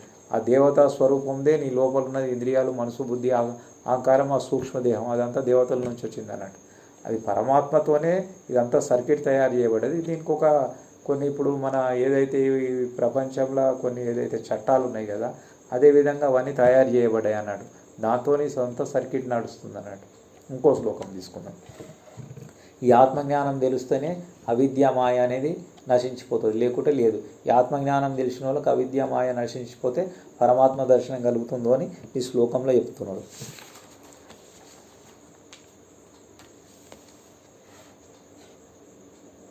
ఇంకోటి ఇక్కడ ఇంకో శ్లోకంలో ఏం చేసిండు, ఇప్పుడు మనము ఆత్మజ్ఞానం తెలుసుకున్నాము. దేహం అంటే ఏంది, ఈ స్థూల దేహం అంటే ఏంది, సూక్ష్మదేహం అంటే ఏంది, ఆత్మ అంటే ఏంది, సర్వాత్మ అంటే ఏంది, పరమాత్మ అంటే ఏంది, మళ్ళా త్రిగుణాత్మకమైంది ఏంది, దేవతలైంది, వీటి గురించి కొంచెం తెలుసుకున్నాం కదా ఇంతకుముందు వేరే శ్లోకాలలో. ఈ శ్లోకంలో ఏం చెప్తుండో కొంచెం సాధన గురించి చెప్పిండు. 27వ శ్లోకము, 5వ అధ్యాయము. స్పర్శాన్ కృత్వా బహిర్వ్యః చక్షు చే వాంతరే భ్రూణో ప్రాణ సమౌ కృత్వా నాసాభ్యంతరే చరిణః. 27వ శ్లోకం. 28. యతేంద్రియ మనోర్బుద్ధి రుణిర్మోక్ష పరాయణః విగతే చ భయక్రోధ యస్సదా యుక్త ఏవ సహ. 27వ శ్లోకం చూద్దాం. 27, 28 రెండు కలిపి చెప్పిండు. భావం: ప్రాపంచిక విషయములపై ఆలోచించక దృష్టిని భూమధ్యం నందే దేకంగా కేంద్రీకరించి ముక్కున సంచరించే ప్రాణాది వాయుల్ని సమం చేసి మనోబుద్ధి ఇంద్రియాలను స్వాధీనపరుచుకొని కోరిక, భయం, కోపం మొదలైన వాటిని విడిచిపెట్టి మోక్షాసక్తుడైన జ్ఞాని నిత్యముక్తుడవుతాడు. చూసినా ఎంత గొప్ప చెప్పాడు. ప్రాపంచ విషయాలు ఏంటి? ప్రాపంచిక విషయాలపై ఆలోచించక. ఈ శరీరము ప్రకృతిపరంగా వచ్చిందిగా, ఈ భౌతిక దేహము. కర్మేంద్రియాలు, జ్ఞానేంద్రియాలు ఉన్నాయి. కర్మేంద్రియాలతో కర్మలు చేస్తున్నాడు. మనసు గ్రహిస్తున్నది, బుద్ధి గ్రహిస్తున్నది, అహంకారం శరీరం నేను అనిపిస్తున్నది, శబ్ద స్పర్శ రూప రసగంధ పంచతన్మాత్రాలు అనిపిస్తుంది. శరీరానికి భార్య ఉన్నారు, పిల్లలు ఉన్నారు, తల్లిదండ్రులు ఉన్నారు, రోజు కర్మలు చేస్తున్నాడు. అంటే ఈ ప్రాపంచిక విషయాలను విడిచిపెట్టమన్నాడు. విడిచిపెట్టి ఏం చేసేయాలి? ఈ స్థూల దేహం ఉన్నది కదా, ఈ స్థూల దేహాన్ని ధ్యానంలో కూర్చుండబెట్టాలి. ధ్యానం గురించి చెప్పింది ఇక్కడ. స్థూల దేహాన్ని ధ్యానంలో గురించి దృష్టిని 2 కనుబొమ్మల మధ్య నిలుపమన్నాడు. లోపలి నాసికాగ్రమున ముక్కున సంచరించే ప్రాణాది వాయువులు సమం చేసి, అంటే ముక్కున లోపలికి వాయువులు పోతున్నాయి, ప్రాణ వాయువులు పోతున్నాయి, వాటిని సమంగా చేయమంటుండు. సమంగా చేసి మనోర్బుద్ధి ఇంద్రియాలను మనస్సును బుద్ధిని ఇంద్రియాలను స్వాధీనపరచుకోమంటుడు. పరుచుకొని కోపము కోరిక అంటే విషయ ప్రపంచం మీద కోరిక ఉంటుంది. మళ్ళీ భయం అంటే ఈ ప్రపంచంలో ఇదేమవుతుందో అదేమవుతుందో, శరీరం పోతుందో, ఇది అవుతుందో, అటువంటి భయాలను విడిచిపెట్టమంటుడు. కోరిక భయం కోపము ఇవన్నీ రాగద్వేషాలు కోపం ఇవంటూ ఉంటాయి కదా, వాటన్నిటిని విడిచిపెట్టను. వాటిని విడిచిపెట్టి మోక్షాసక్తుడైన జ్ఞాని నిత్యముక్తుడు అవుతున్నాడు. అంటే అటువంటివి చేసి సాధన చేస్తే ఈయననే పరమాత్మ అవుతుంది. దీనికి ఎగ్జాంపుల్ చెప్తా నేను. ఇప్పుడు మనం ఏం చేయాలి? స్థూల దేహం ఉందిగా, దీన్ని ధ్యానంలో కూర్చుండబెట్టాలి. ధ్యానంలో కూర్చుండబెట్టి శ్వాస మీద ధ్యాస పెట్టాలి. శ్వాస మీద ధ్యాస పెడితే గాలి ప్రాణవాయువు లోపలికి పోతుంది, బయటకు పోతుంది, లోపలికి పోతుంది, బయటకు, దాన్ని గమనించాలి. దాన్ని గమనిస్తూ ఉంటే కొంతకాలం అయినాక నీ మనసు లోపల ఈ స్థూల దేహమును ధ్యానంలో కూర్చుండబెట్టినాక దీని లోపల సూక్ష్మదేహం ఉన్నది. ఏమున్నది? మనసు, ఇంద్రియాలు, మనసు, బుద్ధి, అహంకారం ఇవి ఉన్నాయి అన్నట్టు. అయితే నీ మనసులో ఎన్నో ఆలోచనలు వస్తుంటాయి. ఈ ఆలోచనలు శ్వాస మీద ధ్యాస పెట్టినప్పుడు కొంతకాలం అయిన తర్వాత ఆలోచనలన్నీ అయిపోతాయి. అంటే మనసు ఎంటీ అయిపోతుంది ఇక్కడ. అంటే ఏం లేని ఆలోచనలు ఏం లేకుండా అయిపోతాయి అన్నట్టు. చిత్త వృత్తి నిరోధ అంటే ఆలోచనలన్నీ అక్కడ అయిపోయినాయి. ఆలోచనలు అయిపోయినాక ఏమవుతున్నది? నీ ప్రాణవాయువు ఏదైతే లోపలికి పోతుందో లోపలికి పోతే దాన్ని గమనించగా ఆలోచనలన్నీ అయిపోయినాయి. ఆలోచనలు అయిపోయినాక నీకు మనసు ఎంటీ అయిపోతుంది. మనసు ఎంటీ అయిపోయినాక బుద్ధి గిట్ట ఎంటీ అయిపోతుంది. అక్కడ ఎంటీ అయిపోయినాక నీకు ఏం లేదు, శూన్యమిగా జీరో అయిపోయినప్పుడు ఏమవుతున్నది? ఇక్కడ థర్డ్ ఐ దివ్యచక్షు ఒకటి ఓపెన్ అవుతుంది జ్ఞానం మీద. అందుకే భూమధ్యమున కేంద్రీకరించి దృష్టిని ఈ 2 కనుబొమ్మల మీద కేంద్రీకరించు. అంటే ప్రాణవాయువులు పోతున్నాయి నాసికాగ్రం నుంచి, వాటిని గమనించితే ఇప్పుడు అక్కడ ఈ 2 కనుబొమ్మల మధ్యలో థర్డ్ ఐ ఓపెన్ అవుతుంది అన్నాడు, దివ్యచక్షు ఓపెన్ అవుతుంది. ఇక్కడ ఆలోచనలు ఇప్పుడు శ్వాసను ఎప్పుడైతే గమనిస్తూ ఉండగా మనసు లోపల ఆలోచనలన్నీ అయిపోయినాక నీకు ఒక జ్ఞాననేత్రం మీద దివ్యచక్షువు థర్డ్ ఐ దివ్యచక్షు ఓపెన్ అవుతుంది అండి. దాంతో నీ బుద్ధితోని లోపలున్న ఆ చైతన్యాన్ని దర్శిస్తావు. ఆ చైతన్యం ఎట్లుందంటే విశ్వమంతున్నది, అన్ని దేహాల లోపల ఉన్నది, అన్ని అంటకుంటున్నది. అదే పరమాత్మ, అదే నువ్వు అయిపోతావు అని చెప్తున్నాడు. మోక్షాక్షుడైన జ్ఞాని నిత్యముక్తుడు అవుతున్నాడు. అంటే అదే మోక్షం, ఇంకేం లేదు. అంటే ఇప్పుడు ఎక్కడ ఉన్నది? నీ లోపలనే ఉన్నది. అంటే ఇప్పుడు ఏం చేయాలి? ఈ స్థూల దేహాన్ని ధ్యానంలో కూర్చుండబెట్టాలి. నీ ఇంద్రియాలను, మనసును, బుద్ధిని, అహంకారాన్ని అంతర్ముఖుడు చేయాలి. అంతర్ముఖుడు చేస్తే దివ్యచక్షు ఓపెన్ అవుతుంది. దివ్యచక్షుతోని నీ బుద్ధితోని ఆ చైతన్యాన్ని దర్శించి ఆ పరమాత్మ స్వరూపం అవి వెలుగొంతావు అన్నట్టు. నీ కళ్ళు 2 మూసుకుంటే ఏం కనిపిస్తుంది? చీకటే కనిపిస్తుంది. ఆ చీకటి దాటిన వెలిగే పరమాత్మ, అదే నువ్వు. దగ్గర ఉన్నాడు. నీకు ఇట్లా ఆలోచన చేస్తేనేమో దగ్గర ఉండు, అట్లా ఆలోచన చేస్తేనేమో దేహమే నేను అనుకుంటే దూరం ఉన్నాడు. ఇంద్రియాలతోని విషయ ప్రపంచం చూసినంతసేపు నీకు విషయ ప్రపంచం చూస్తుంది. ఎక్కడ చూసినా ఆకాశమే కనిపిస్తుంది. ఏముంది? ప్రపంచంలో చూస్తే ఎక్కడ చూసినా ఆకాశము, సూర్యచంద్రులు, నక్షత్రాలు ఇవే కనిపిస్తున్నాయి. వస్తు సామాగ్రి ప్రపంచంలో ఉండే పశువులు, పక్షాదులు, మానవులు, వస్తు సామాగ్రి. ఇంకేముంది ఈ ప్రపంచంలో కనిపించేది? ఇవి ఎప్పటికీ ఇంద్రియాలకు సంబంధించిన మాయ. దీన్నే అవిద్య అంటున్నాడు. ఈ అవిద్య పోవాలంటే ఈ దేహాన్ని ధ్యానంలో కూర్చుండబెట్టాలి, ఇంద్రియాలను అంతర్ముఖుడు చేయాలి, మనసును అంతర్ముఖుడు చేయాలి, బుద్ధిని అంతర్ముఖుడు చేయాలి, అహంకారాన్ని అంతర్ముఖుడు చేయాలి. వీటిని దాటిపోయిన చైతన్యమే నువ్వు అన్నాడు. అదొక వీటన్నిటికీ సాక్షి భావంతో ఉంది. వాటే వీటన్నిటికీ ప్రాణస్వరూపం. దానికి ఎటువంటి కర్మలతో పని లేదు, దానికి ఎటువంటి రాగము లేదు, ద్వేషం లేదు, ఏం లేదు. అది నిత్య భోగి అన్నట్టు. అదే నువ్వు అని చెప్తున్నాడు ఇక్కడ. ఇంకోటి తీసుకుందాము. ఇదేమో ధ్యానం గురించి చెప్పిండు, ఇంకోటేమో పరమాత్మ గురించి చెప్తుండు. ఇదేమో ఇలా నామం వస్తుంది. ఇంతకుముందు ధ్యానం వచ్చింది, అది పరమాత్మ నీ దగ్గర ఉన్నది నీకు పట్టియడం. పరమాత్మ నామం గిట్ట నీ దగ్గర ఉండి నీకు పట్టియడమే. ఒకటేమో సమయం దొరకదు. ప్రతి మనిషి ఏం చేస్తాడు, ప్రపంచంలో ఎన్నో కర్మలు చేస్తుంటాడు. కనీసము కర్మల వల్ల ఏం చేస్తాడు, ఈ ప్రపంచ ఆశలతో కొల్లగట్టబడి ఉంటాడు అన్నట్టు. నేను ఇంకా డబ్బు సంపాదించాలి, బంగ్లాలు కట్టుకోవాలి, బిల్డింగులు కట్టుకోవాలి, కాళ్ళు తెచ్చుకోవాలి, పెళ్లి చేసుకోవాలి, భార్య పిల్లలను పోషించాలి, శబ్ద స్పర్శ రూప రసగంధ పంచతన్మాత్రలు ఏమైతే అనుభవిస్తుండో వాటి సుఖాల గురించి ప్రయాసపడుతున్నాడు ఈ ప్రపంచం. దాని గురించి, ధనార్జన గురించి ఎంతో కష్టపడుతున్నాడు. అట్లా అది దాని గురించి కష్టపడి డబ్బు సంపాదించి జీవనోపాధి గురించి ప్రయత్నం చేస్తుంటాడు. అటువంటి వాళ్ళకు టైం దొరకదు ఈ ప్రపంచంలో, కర్మలనే మునిగిపోతారు. టైం దొరకనప్పుడు ఏం చేయాలి, ధ్యానం చేయాలంటే కూడా టైం దొరకదు. ధ్యానం చేయాలంటే కనీసం పొద్దున ఒక గంట, సాయంత్రం ఒక గంటనన్నా చేయాలి. కనీసం రోజుకు ఒక గంటనన్నా చేయాలి. చేయంగా గంట పోతుంది, 2 గంటలు అవుతుంది, 3 గంటలు అవుతుంది. ప్రపంచం మీద మోహము, వ్యామోహము ఇవన్నీ వెలిగిపోతాయి. నువ్వు నిత్యం ధ్యానంలో మునిగిపోతావు, ఆ పరమాత్మ స్వరూపమే వెలుగుతావు. ఇంద్రియాలను మనసును అంతర్ముఖుడు చేస్తావు, ఇంద్రియాలను అంతర్ముఖుడు చేస్తావు, మనసును అంతర్ముఖు, బుద్ధిని, అహంకారం, చిత్తాన్ని అన్నీ అంతర్ముఖుడు చేస్తావు. ఆ చైతన్య స్వరూపమే వెలుగుతావు. దివ్యచక్షుతో దర్శిస్తావు, బుద్ధితో ఆ చైతన్య స్వరూపమే వెలుగుతావు ధ్యానం ద్వారా. ఆ విధంగా చేస్తే అటువంటి సమయం దొరకని వాళ్ళకి, ఈ కర్మలకు వశపడి ఉన్న వాళ్ళు ఎంతోమంది ఉన్నారు ప్రపంచం. సామాన్యుల గిట, ఆర్థికంగా లేనోళ్ళు, డబ్బు లేని వాళ్ళు గిట, రెక్కాడితేనే డొక్కాడుతుంది అన్నట్టు లక్షల మంది ఉన్నారు ఈ ప్రపంచంలో.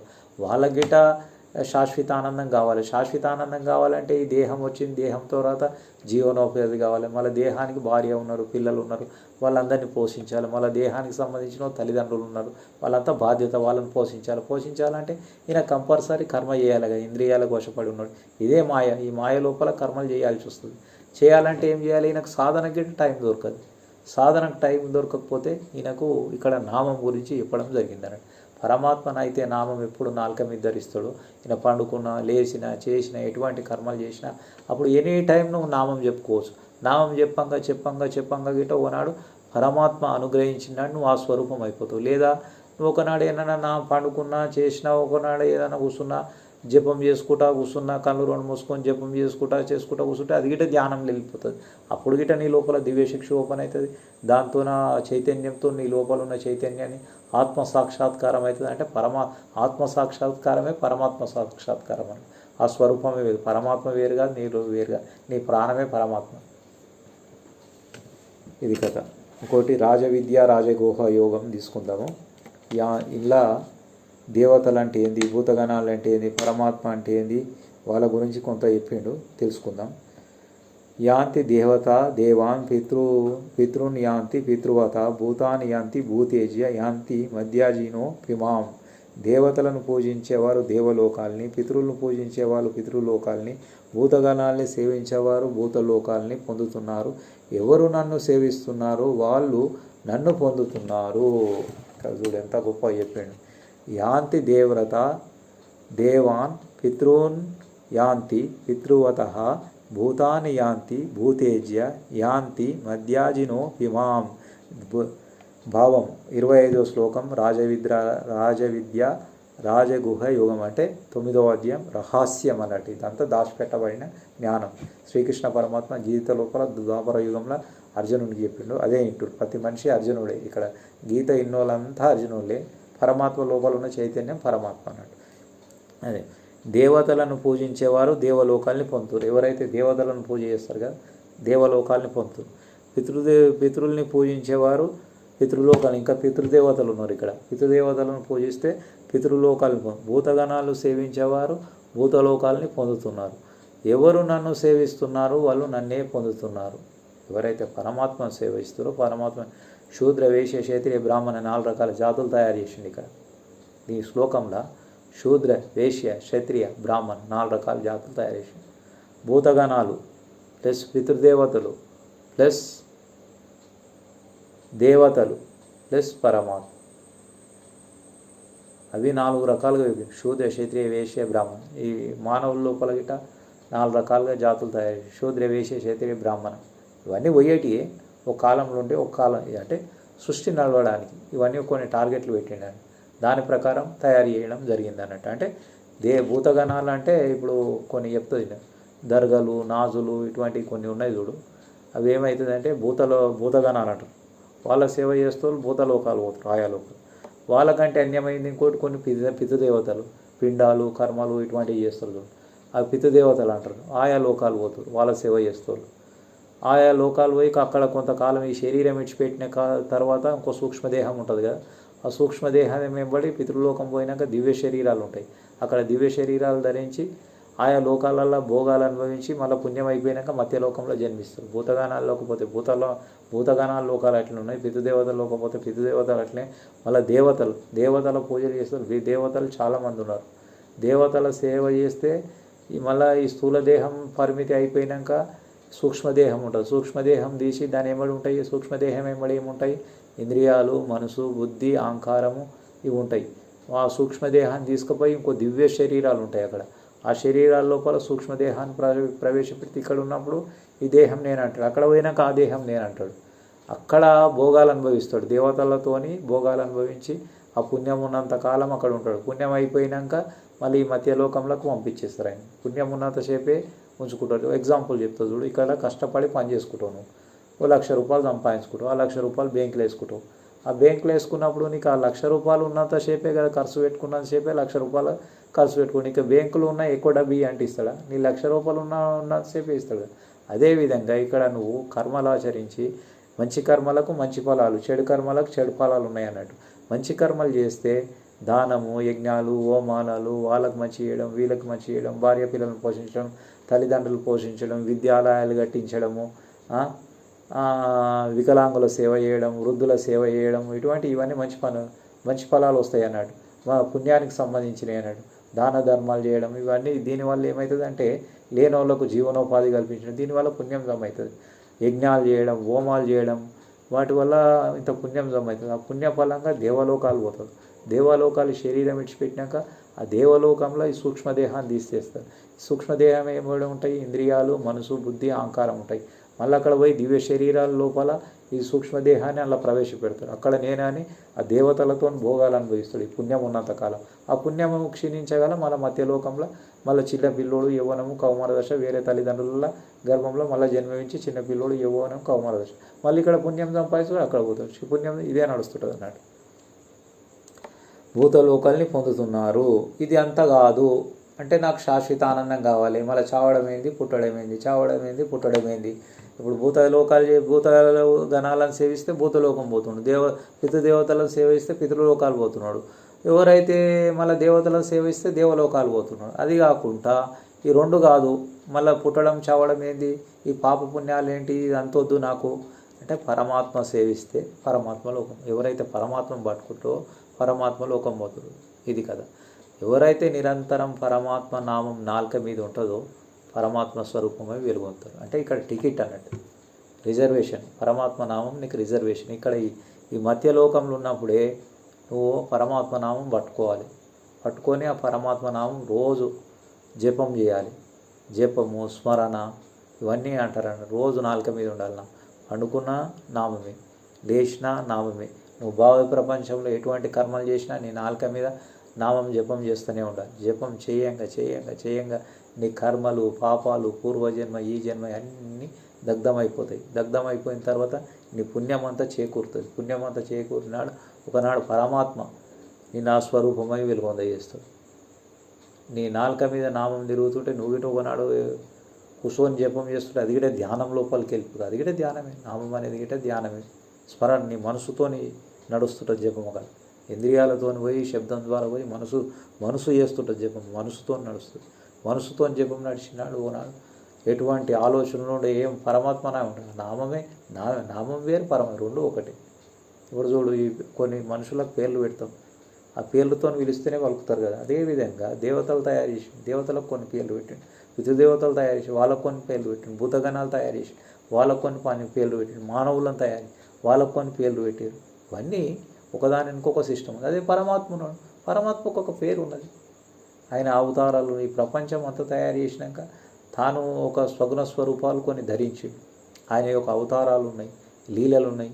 ఈ ప్రపంచాన్ని మొత్తం తయారు చేసి పరమాత్మనే పోషిస్తున్నాడు, పరమాత్మనే పరిపాలిస్తున్నాడు.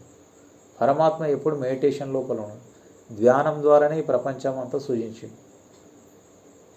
ధ్యానం నుంచే ఈ ప్రపంచం అంతా తయారు చేయబడ్డది.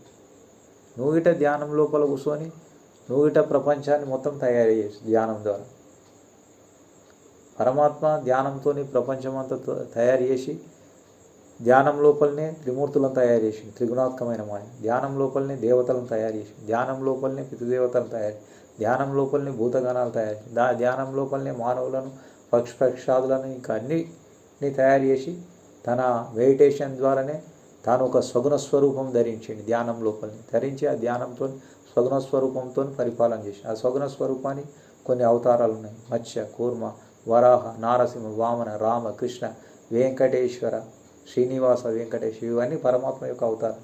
అందుకే చూడు కృతయుగంలో ఏం చేసిండు? మత్స్య, కూర్మ, వరాహ, నారసింహ, వామన. అప్పుడేం చేసిండు?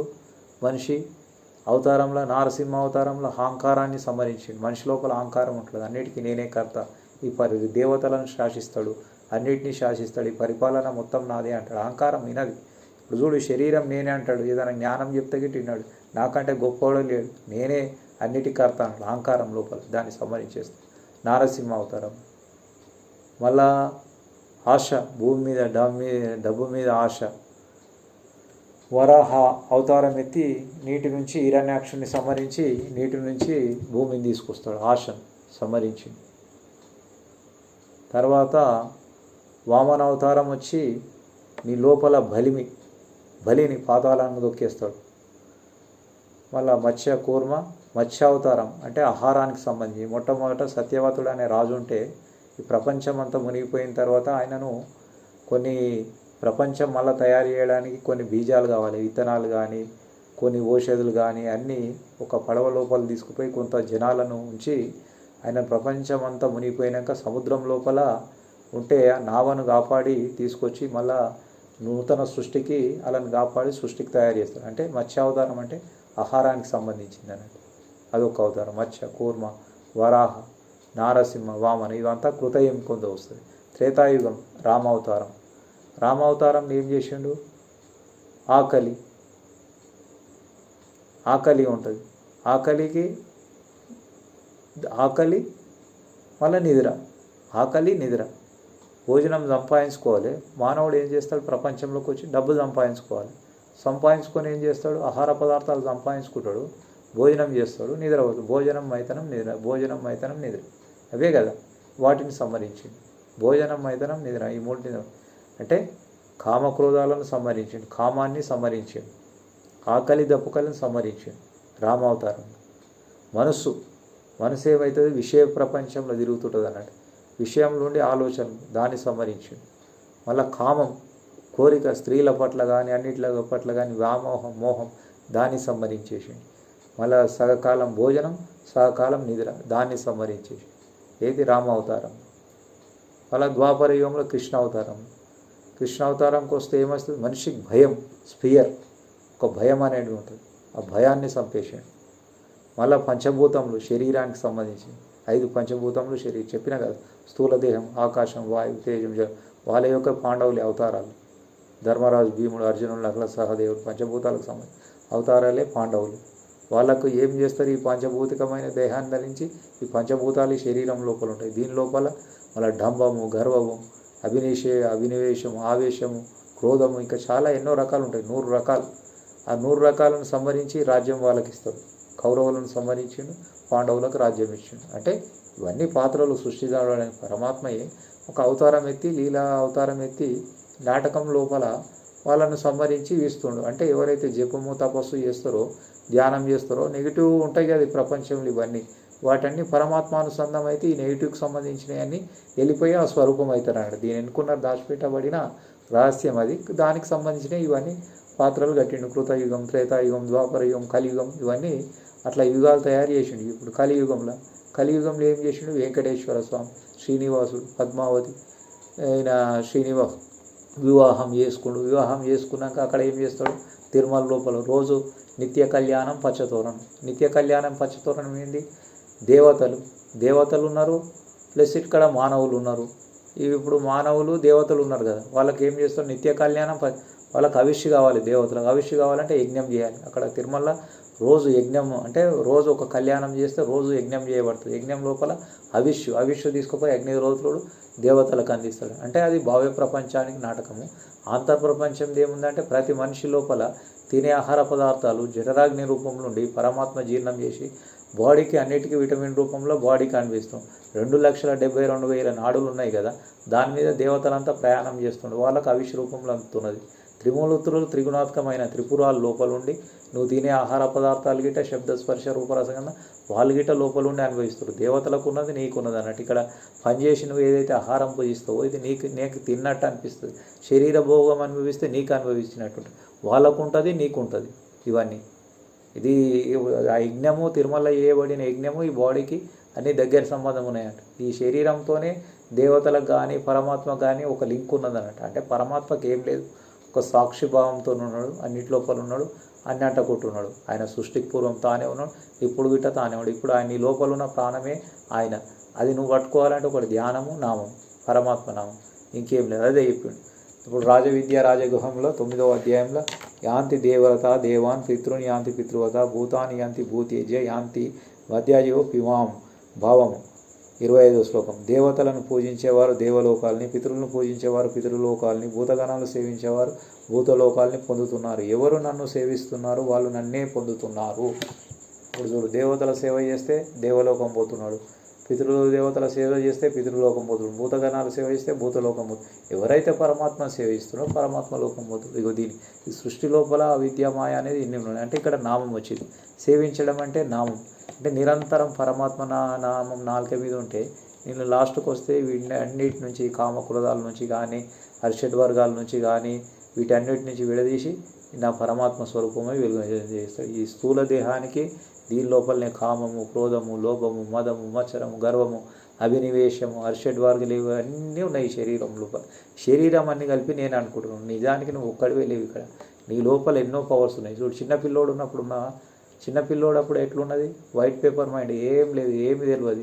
ఆకలి అయితే ఏడుస్తాడు, పాలు తాగితే హాయిగా ఉంటాడు. కొంచెం జ్ఞానం వచ్చినాక ఆటపాటల వయసు వస్తుంది, ఆడుకుంటుంటాడు.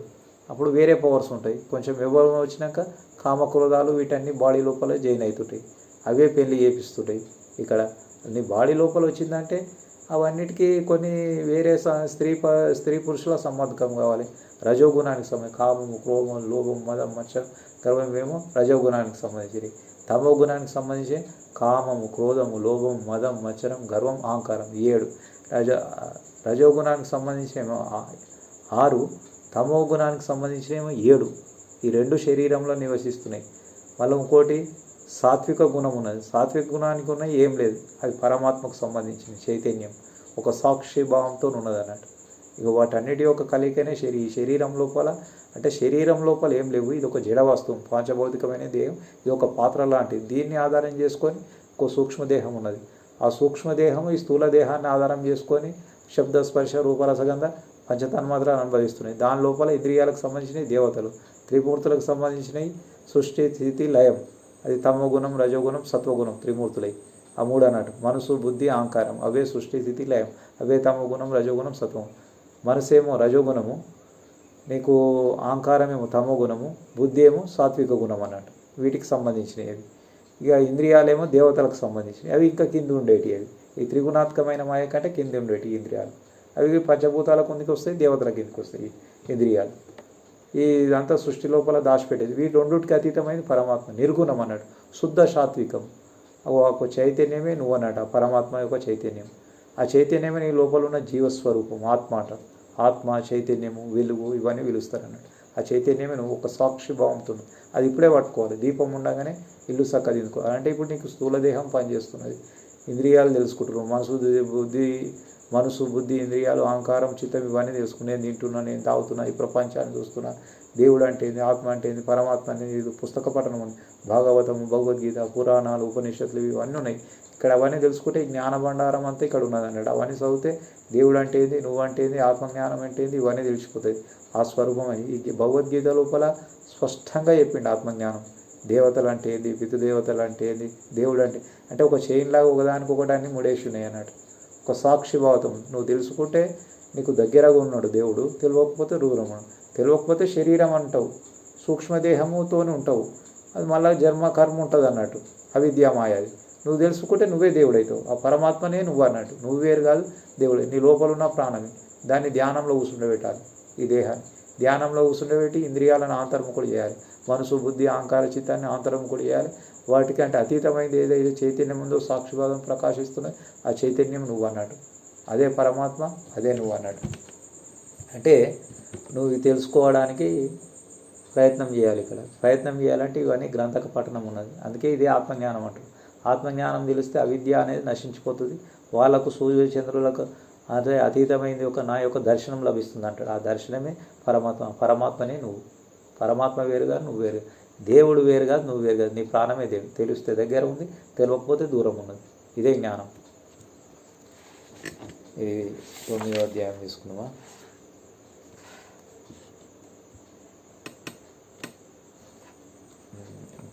ఇంకొకటి తీసుకుందాం. సాంఖ్యయోగం 2వ అధ్యాయం తీసుకుందాం.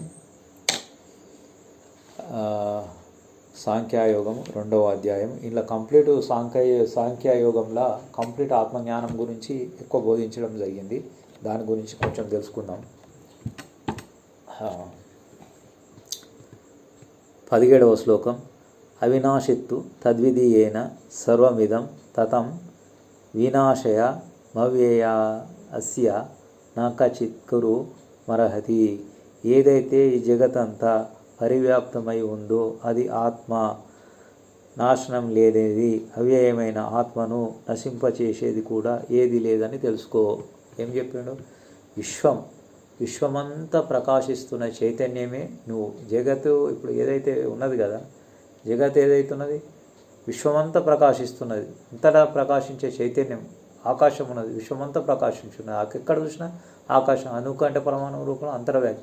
అదేవిధంగా పరమాత్మక చైతన్యం విశ్వమంతా ప్రకాశింప చేస్తున్న చైతన్యం అదే ఆత్మ అని చెప్పి తెలుసుకో. ఆత్మనే నీ యొక్క దేహం లోపల, ఇంతకుముందు చెప్పిన దాని లోపల ఉన్నాయి. ఇవంతా ప్రమాణం అన్నట్టు. ఇప్పుడు నేను చెప్పే జ్ఞానానికి ప్రమాణం. ఇంతకుముందు 4 క్యాసెట్లు చెప్పిన, దానికి ప్రమాణం ఈ జ్ఞానం.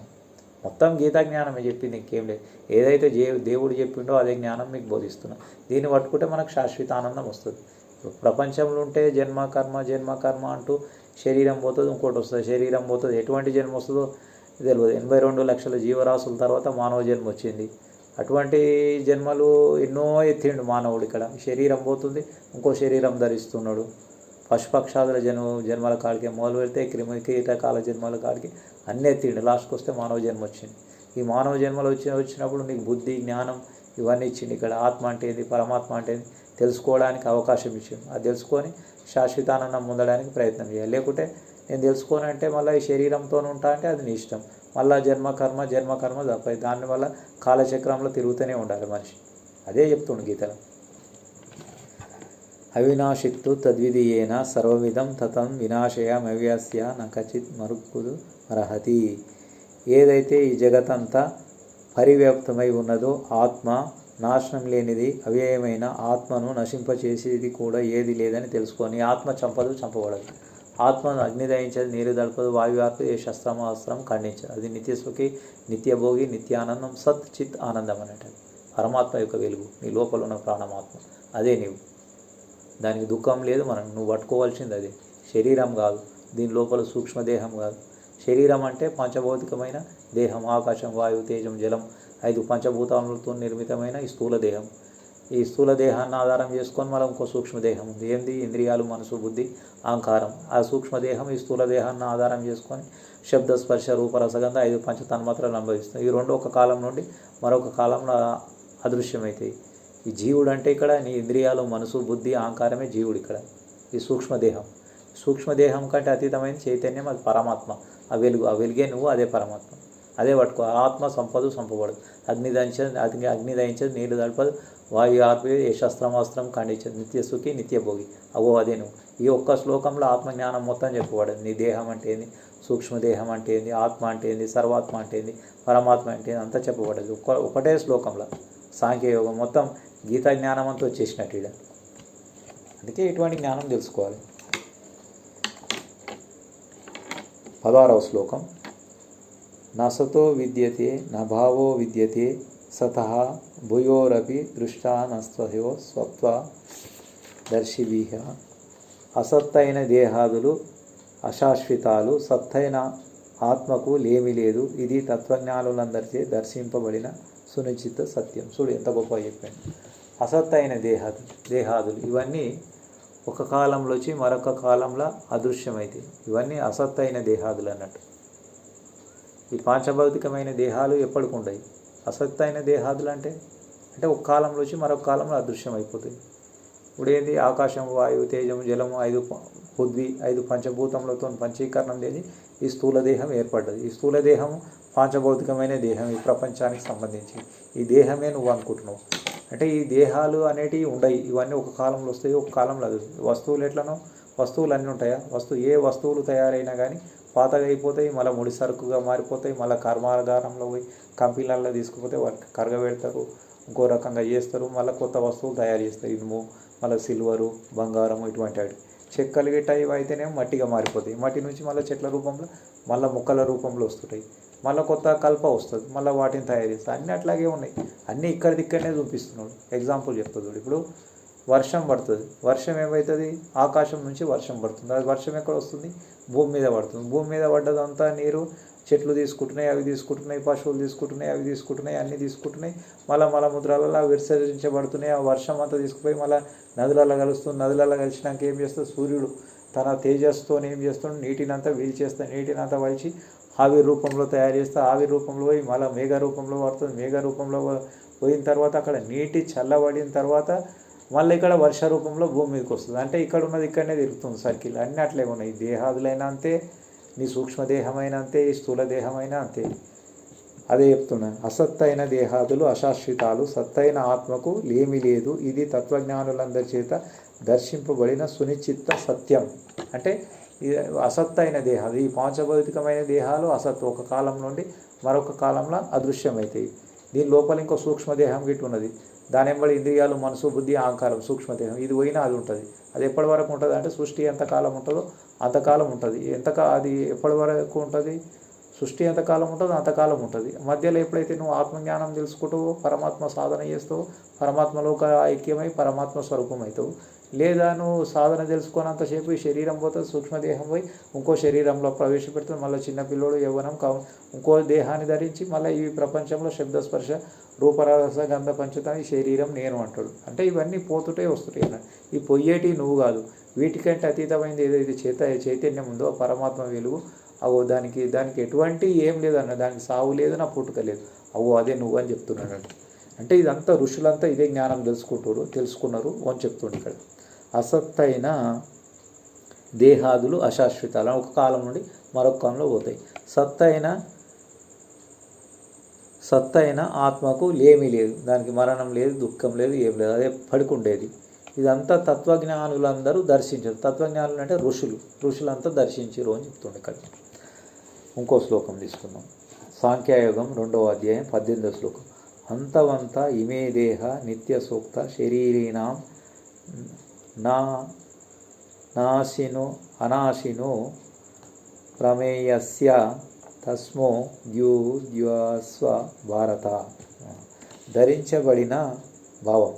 ధరించబడిన దేహాదులు నశిస్తాయే గాని ధరించిన జీవుడు ఆత్మ మాత్రం నశించదు. నిత్యమైంది, నశించినది, సత్యమైనది. దీనిని తెలుసుకొని దుఃఖాన్ని మాని యుద్ధం చెయ్యి అంటుంది అర్జునుడికి బోధిస్తున్నాడు.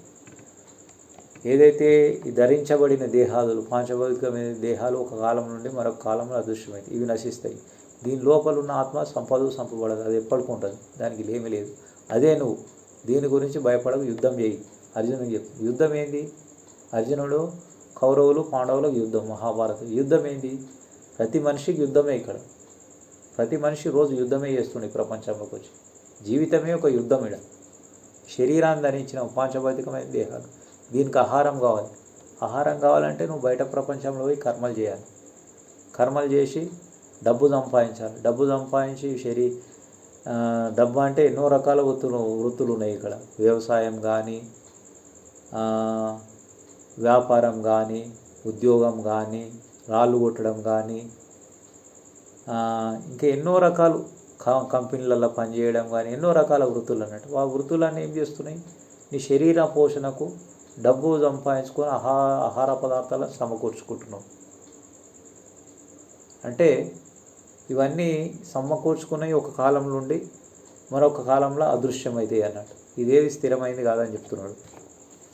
ధరించబడిన దేహాదులు నశిస్తాయే కానీ ధరించిన జీవుడు ఆత్మ మాత్రం నశించదు. నిత్యమైనది, నశించినది, సత్యమైనది తెలుసుకొని దుఃఖాన్ని మాని యుద్ధం చేయి. అంటే ఈ ప్రపంచంలో మనిషికి ఒక యుద్ధం లాంటిది. నువ్వు ఏ కర్మ చేసినా, ఎంత డబ్బు సంపాదించుకున్నా శరీరం పోతుంది కదా, మరి ఒక యుద్ధం లాంటిదే కదా. అది గిట మహాభారత యుద్ధం. ఈ ప్రపంచ నువ్వు జీవుడు ఇక్కడ పోరాడుతుండు ఈ శరీరం ధరించి డబ్బు కోసము, దానికోసం, కనీస అవసరాలకు, నాకు సుఖం లేదు, సంతోషం లేదు, నేను పెళ్లి చేసుకున్నా, అది చేసుకున్నా, నాకు జీవనోపాధి కావాలి, ఇది లేదు, అది లేదు, రోజంతా ఒక యుద్ధం లాంటిది. ఘర్షణ, మా ఇంటెన్షన్ ఇది ఘర్షణ. అదే చెప్తున్నాడు. నిత్య లోపలున్న మాత్రం ఆత్మకు సావు లేదు, అది ఎప్పటికి ఉండేది. అది మాని యుద్ధం చేయంటుంది. ఈ ప్రపంచంలోకి వచ్చిన దేహాదులని ఒక కాలం నుండి మరొక కాలంలో అదృశ్యమవుతాయి. వాటి గురించి చింత చేయకు. ఇవన్నీ పోయేటివి, అవిటిని విడిచిపెట్టు. నీ లోపల ఉన్నది తెలుసుకో, దాని గురించి యుద్ధం ఉంటుంది ఇక్కడ.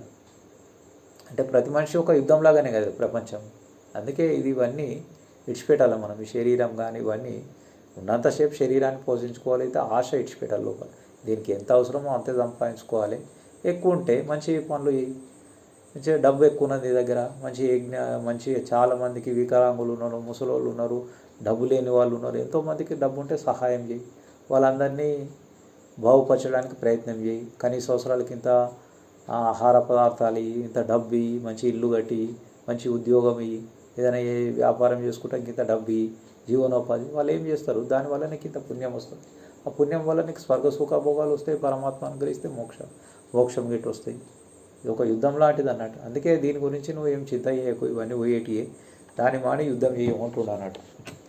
ధరించబడిన దేహాదులు నశిస్తాయే కానీ ధరించిన జీవుడు ఆత్మ మాత్రం నశించదు. నిత్యమైనది, నశించినది, సత్యమైనది. దీనిని తెలుసుకొని దుఃఖాన్ని మాని యుద్ధం. దీన్ని తెలుసుకుంటే దుఃఖం లేదు నీకు. ఇక ప్రపంచంలో శరీరం వచ్చింది, ఒక కాలం నుండి మరొక కాలంలో అదృశ్యమవుతుంది. నీ లోపల ఉన్న చైతన్యం సావు లేదు, అది ఎప్పటికి ఉన్నది. స్థూల సూక్ష్మాల కంటే అతీతమైంది. దాంతోనే నీ బుద్ధి, మనసు, అహంకారము, ఇంద్రియాలు, ఈ స్థూల దేహం అని చైతన్యవంతమై పనిచేస్తున్నాయి. దీంతో కర్మలు చేసుకుంటున్నావు. ఇది పోయినా అది ఉన్నది, అది ఎప్పటికి నువ్వెందుకు చింత చేస్తున్నావు? దీని మాని యుద్ధం చేయమని చెప్తున్నావు. ఇంకోటి 11వ శ్లోకం. ఏవం వేత్తి హంతరం యా చైనం మన్యతే హతం హుభౌ తౌ న విజాతి నీతో నయం హంతి న హన్యతే. ఏవం వేత్తి హంతరం యా చైనం మన్యతే హతం హుభౌ తౌ న విజానిత్యో నయం హంతి న హన్యతే. ఈ ఆత్మను చంపేది కానీ భావించేవారు కేవలము అజ్ఞానులు మాత్రమే. ఎందువల్లనంటే ఆత్మ చంపదు, చంపబడదు. చూడు, ఇంకో శ్లోకం చెప్పిండు. సాంఖ్యయోగము 11వ శ్లోకము. ఆత్మ చంపదు, చంపబడ అంటాడు. ఇదే చెప్తుంది. ఆత్మను అగ్ని దహించదు, నీరు దడపదు, వాయువు ఏ అస్త్రం ఖండించదు అర్జున అని చెప్తాడు. ఆత్మ చంపదు, చంపబడదు. అది నిత్య సుఖి, నిత్యభోగి, నిత్యానందం. శరీరం పాంచభౌతికమైన దేహం ఒక కాలం నుండి మరొక కాలంలో అదృశ్యమవుతుంది. లోపలున్న చైతన్యం అది ఎప్పటికీ చావదు. దాంతోనే స్థూల సూక్ష్మాదులన్నీ చైతన్యవంతమై ఈ ప్రపంచం నుండి మేమని పనిచేసుకుంటున్నాయి. నీ లోపల బుద్ధి గిట్ట నేనంటుంది, మనసు నేనంటుంది, ఇంద్రియాలు నేనంటుంది, అహంకారం నేనంటుంది. ఇవన్నీ నేనని ఈ స్థూల దేహాన్ని ధరించి భౌతిక ప్రపంచంలో కర్మలు చేసుకొని శబ్దస్పర్శ రూపరసగంధ పంచతన్మాత్రలు అనుభవిస్తున్నాయి. లోపల ఉన్న ఆత్మకు సావు లేదు, ఏం లేదు. అది నేమి లేదు, నిత్యమైంది. అది ఎప్పుడూ ఉండేది అన్నట్టు. ఆ శాశ్వత ఆకాశం ఎట్లా పరివ్యాప్తం, విశ్వమంతా పరివ్యాప్తమైన ఒక దేహానికే పరిమితం కదా. అన్నిటి లోపల ఉంది, అన్ని అంటుకుంటుంది. నీ లోపల ఉన్నదే తెలుసుకుంటే, నువ్వు అది పట్టుకుంటే నువ్వంతా అట్నే ఉన్నావు. అదే పరమాత్మ, అదే నువ్వు. దానికి దుఃఖం లేదు, మరణం లేదు అన్నట్టు. ఇది 20వ శ్లోకం. నజాయతే మ్రియతే నా కదాచి నయం భూత్వా భవిత వానా భూయం అజో నిత్య శాశ్వతోయం పురాణో నా హన్యతే అన్యమానే శరీరే. నజాయతే మ్రియతే నా కదాచి న్యాయం భూత్వా భవిత వాన భూయ అజనిత్య శాశ్వతోయం పురాణో నా హన్యతే అన్యమానే శరీరే. ఆత్మ పుట్టేది కానీ చనిపోయేది కానీ కాదు, అలాగని ఒకప్పుడు ఉండేది మరొకప్పుడు ఉండనిది కూడా కాదు, ఆత్మ జనితమైనది కాదు, ఒకేలాగా ఉండేది, నాశనం లేనిది, సనాతనమైనది, అది చంపదు చంపబడదు, దేహం నశించిన ఆత్మ నశించదు. ఎంత బాగా చెప్పింది చూడు ఈ శ్లోకంలో. సాంఖ్యయోగం 20వ శ్లోకము. నజాయతే మ్రియతే న కదాచి నయం భూత్వా భవిత వానాభూయం అజో నిత్య శాశ్వతోయం పురాణో నా హన్యతే అన్యమానే శరీరే. ఆత్మ పుట్టేది కానీ చనిపోయేది కాదు. ఆత్మ పుట్టదు, దానికి చావు లేదు. అంటే సృష్టికి పూర్వం ఉంది, సృష్టి తర్వాత ఉంది. దీని ఎగ్జాంపుల్ తీసుకో. సృష్టి అంటే ఉన్నది లేనిది ఉన్నట్టు కల్పించబడ్డది. ఇప్పుడు చూడు, ఈ ప్రపంచాన్ని చూస్తున్నావు, ఇదంతా అవిద్యామాయ అంటారు. నీ శరీరం గిట అవిద్యామాయ, ఒక కాలంలో వచ్చి మరొక కాలంలో అదృశ్యమవుతుంది. నువ్వేమనుకుంటున్నావు అంటే ఈ శరీరాన్ని చూసి ఎప్పటికి నిత్యం ఇది నువ్వే అనుకుంటున్నావు, ఇదే మాయ అన్నట్టు. దీన్నే అవిద్యామాయ అంటారు. అదే చెప్తున్నాడు, ఆత్మ పుట్టేది కానీ చనిపోయేది కాదు, అలాగని ఒకప్పుడు ఉండేది మరొకప్పుడు ఉండనిది కూడా కాదు, ఆత్మ జనితమైనది కాదు, ఒకేలాగా ఉండేది, నాశనం లేనిది, సనాతనమైనది, అది చంపదు చంపబడదు, దేహం నశించిన ఆత్మ నశించదు. ఈ దేహము ఒక కాలంలో ఉంటుంది, మరొక కాలంలో అదృశ్యమవుతుంది. ఇది నశించిపోతుంది ప్రకృతి పరంగా వచ్చి. దీని లోపల ఉన్న చైతన్యం నశించదు, అది పుట్టదు. అంటే సృష్టి అంటే మధ్యలో ఉన్నది లేనట్టు ఏర్పడ్డది, అవిద్యామాయ అంటారు. ఎక్కడి నుంచి సృష్టి? ఈ స్థూల దేహము అవిద్యామాయని, దీని లోపల ఉన్న సూక్ష్మదేహము అవిద్యామాయని, మళ్ళీ దేవతలు అవిద్యామాయని, భూతగణాలు అవిద్యామాయని, పితృదేవతలు అవిద్యామాయని, త్రిమూర్తులు అవిద్యామాయని. వీటన్నిటికంటే అతీతమైనది ఏదైతే చైతన్యం ఉన్నదో పరమాత్మ, నీ లోపల ఉన్న ప్రాణస్వరూపం సదా భాషిస్తుంది. దీని లోపల ఉన్నది, దీని బయట ఉన్నది, అదే నువ్వు పట్టుకోవాలి. దానికి మరణం లేదు, దుఃఖం లేదు, ఏం లేదు. ఇదంతా అవిద్య అంటారు. అది పుట్టదు చావదు, అది ఎప్పటికి ఉన్నది. సృష్టికి పూర్వం అది ఏం చెప్పినా మొట్టమొదట పరమాత్మ మెడిటేషన్లో ఉన్నాడు. మెడిటేషన్ ద్వారా ఈ సృష్టిని అంతా తయారు చేసింది. అంటే తాను యోగంలో ఉన్నాడు. తన యోగంలో తన యొక్క డ్రీమ్ కళ, ఆ కళతోనే ఈ ప్రపంచం అంతా తయారు చేసి నడిపిస్తున్నాడు. పరమాత్మ యొక్క కళనే ఈ ప్రపంచాన్ని అంతా తయారు చేసి నడిపిస్తున్నాడు. అంటే ఈ యొక్క ప్రపంచం అనేది అవిద్యామాయ అన్నాడు. అందుకే కదా అవిద్యనే. ఇప్పుడు రాత్రి కళ అనుకుంటావు, నువ్వు రాత్రి పండుకుంటే ఏమవుతుంది? నీకు ఒక కళ వస్తుంది. నీ మనసు ఎన్నో రూపాలను దర్శిస్తుంది. జాగ్రత్త అవస్థకు వస్తుంది. జాగ్రత్త అవస్థకు వస్తే ఏమవుతుంది? నీకు పొద్దున్న లేస్తే ఇంద్రియాలు పనిచేస్తుంది, మనసు పనిచేస్తుంది, బుద్ధి పనిచేస్తుంది, అహంకారం, చిత్తం, ఈ స్థూల దేహం అన్నీ పనిచేస్తుంది. రాత్రి స్వప్నావస్థల ఇంద్రియాలు నిద్రించినాయి, బాడీ నిద్రించింది, మనసు మాత్రమే మేలుకున్నది, కలగన్నది. జాగ్రత్త అవస్థకు వస్తే కలంతా మాయమైపోయింది. అంటే రాత్రి కలగన్నది ఏమైందంటే అది కళ ఏం లేదంటే నీ కళ లోపల ఎన్నో రూపాలు ధరించింది మనసు. అంతే కదా, ధరించింది అంతా నీ మనసు, నువ్వే కదా. జాగ్రత్త అవస్థకు వస్తే గిట్ట అది అంతే. ఇప్పుడు నువ్వు చూసే ప్రపంచం అంటే ఇది ఇది లేదు, ఉన్నది లేనట్టు ఉన్నట్టు అనిపిస్తుంది. దీన్నే మాయ అంటారు. పరమాత్మ తన మెడిటేషన్తో ఇదంతా సూచించింది. పరమాత్మ మెడిటేషన్ చేస్తే ప్రపంచం వచ్చింది, నువ్వు మెడిటేషన్ చేస్తే పరమాత్మ అయిపోతుంది. నువ్వు ధ్యానంలో ఈ స్థూల దేహాన్ని ధ్యానంలో కూర్చుండబెట్టాలి. ఇంద్రియాలను, మనసును, బుద్ధిని, అహంకారాన్ని, చిత్తాన్ని అంతర్ముఖుడు చేయాలి. చేస్తే ఏమవుతుందంటే దివ్యచక్షు ఓపెన్ అవుతుంది. ఇక్కడ జ్ఞాననేత్రం మీద నీ బుద్ధితో లోపల ఉన్న చైతన్యాన్ని దర్శిస్తాం. ఆ చైతన్యం పరమాత్మ. అది అణువు కంటే పరమాణు రూపం విశ్వమంతా ప్రకాశిస్తుంది ఆ చైతన్యం. ఇప్పుడు సూర్యుడు వచ్చిందంటే సూర్యుని వెలుగు విశ్వమంతా ఉందా లేదా? అదేవిధంగా పరమాత్మ వచ్చిందంటే పరమాత్మ వెలుగు విశ్వమంతా, ఆ వెలుగుతోనే ఈ విశ్వమంతా ప్రకాశిస్తుంది. అంటే ఇదంతా అవిద్యామాయ. తన స్వప్నం, డ్రీమ్ ద్వారా పరమాత్మ కళనే ఇంత గొప్పగా ఉన్నది చూడు. పరమాత్మ సైన్స్, పరమాత్మ కళనే ఈ యొక్క సైన్స్ అని. పరమాత్మ ధ్యానం చేస్తే ప్రపంచం వచ్చింది, నువ్వు ధ్యానం చేస్తే పరమాత్మ అయిపోతున్నావు. ముళ్ళును ముళ్ళుతోనే తీయాలి, వజ్రాన్ని వజ్రంతోనే పోయాలి. అంతే కదా. పరమాత్మ ధ్యానం చేసిండు, స్వప్నం లోపల స్వప్నాన్ని సృజించిండు. ఆ స్వప్నం లోపలనే నువ్వు ఉన్నారు. దేవతలు స్వప్నం లోపలనే ఉన్నారు, త్రిమూర్తులు స్వప్నం లోపల ఉన్నారు, మానవులు, పశుపక్షాదులు వీళ్ళంతా స్వప్నం లోపలనే ఉన్నారు. పరమాత్మ స్వప్నమే ప్రపంచం. నువ్వు ధ్యానం లోపలికి పోవాలి. ధ్యానం లోపలికి పోతే స్వప్నం పోతుంటుంది. ఉన్నదే కదా, అదే చెప్తుండగా క్షేత్రజ్ఞుల యొక్క యథార్థ జ్ఞానమే అర్జున. క్షేత్రజ్ఞుల యొక్క యథార్థ జ్ఞానం ఎవరైతే తెలుసుకుంటాడో ఆ పరమాత్మనే అయిపోతున్నాడు. అంటే అందరి లోపల ఉన్న ఆత్మ నేనే అర్జున అంటున్నాడు. అంటే దాని అర్థం ఏంది? ఈ దేహం లోపల ఉన్న చైతన్యమే ఆయన కదా. అంటే ప్రతి మనిషి ఏంటంటే ఇంద్రియాలతో ఈ వస్తు సామాగ్రిని, సైన్స్ను, ఈ టెక్నాలజీని అంతా చూస్తుండే ఇంద్రియాలతో. అంటే వస్తు సామాగ్రికి సంబంధించి ఆకాశంలో విమానాలు ఎగురుతున్నాయి, ఉపగ్రహాలు, చంద్రమండలం అటు పోతుండే ఇటు పోతుండే ఎన్నో చేస్తుండే. అంటే ఇంద్రియాలతోనే దర్శిస్తుండే, కానీ ఇంద్రియాలను అంతర్ముఖుడు చేయలేదు. ఇంద్రియాలను అంతర్ముఖుడు చేస్తే అంతర్భాగ ప్రకాశిస్తున్న చైతన్యం అది ఒకటే ఉన్నది. సృష్టి లేదు ఇక్కడ. సృష్టి అనేది అవిద్య మాయ. ఉన్నది లేనట్టు లేనిది ఉన్నట్టు కల్పించబడ్డది. ఇదేది నువ్వు కాదన్నట్టు. ఆ చైతన్యమే నువ్వు అన్నట్టు. ఆనంద స్వరూపం, నిత్యసుఖి, నిత్యభోగి, నిత్యానందం. ఆ ఉన్నది ఒకటే పదార్థం పరమాత్మ. ఆయన మెడిటేషన్ లోపల నువ్వు ఆయన యొక్క స్వప్నం లోపల కళలో నువ్వే కాదు, దేవతలు కానీ త్రిమూర్తులు కానీ యావత్ పశుపక్షాలు కానీ అందరూ పరమాత్మ కళ లోపలే ఉన్నారు. అందరూ అనేది లేదు, ఇది సృష్టి అంటారు. అందరూ అనేది సృష్టి, ఇది అవిద్య మాయ అన్నట్టు. నువ్వు ధ్యానం చేస్తే అదే అయిపోతున్నావు ఇక్కడ. అంటే ఆ చైతన్యమే నువ్వు అయిపోతున్నావు. అంటే పరమాత్మ ఒక్కడే ఉన్నాడు, అదే అవుతుంది, అదే మోక్షం అంటున్నాడు. ఎంత గొప్ప ఉన్నది. ఆత్మ పుట్టేది కానీ చనిపోయేది కానీ కాదు. అలాగని ఒకప్పుడు ఉండేది మరొకప్పుడు ఉండని కూడా కాదు.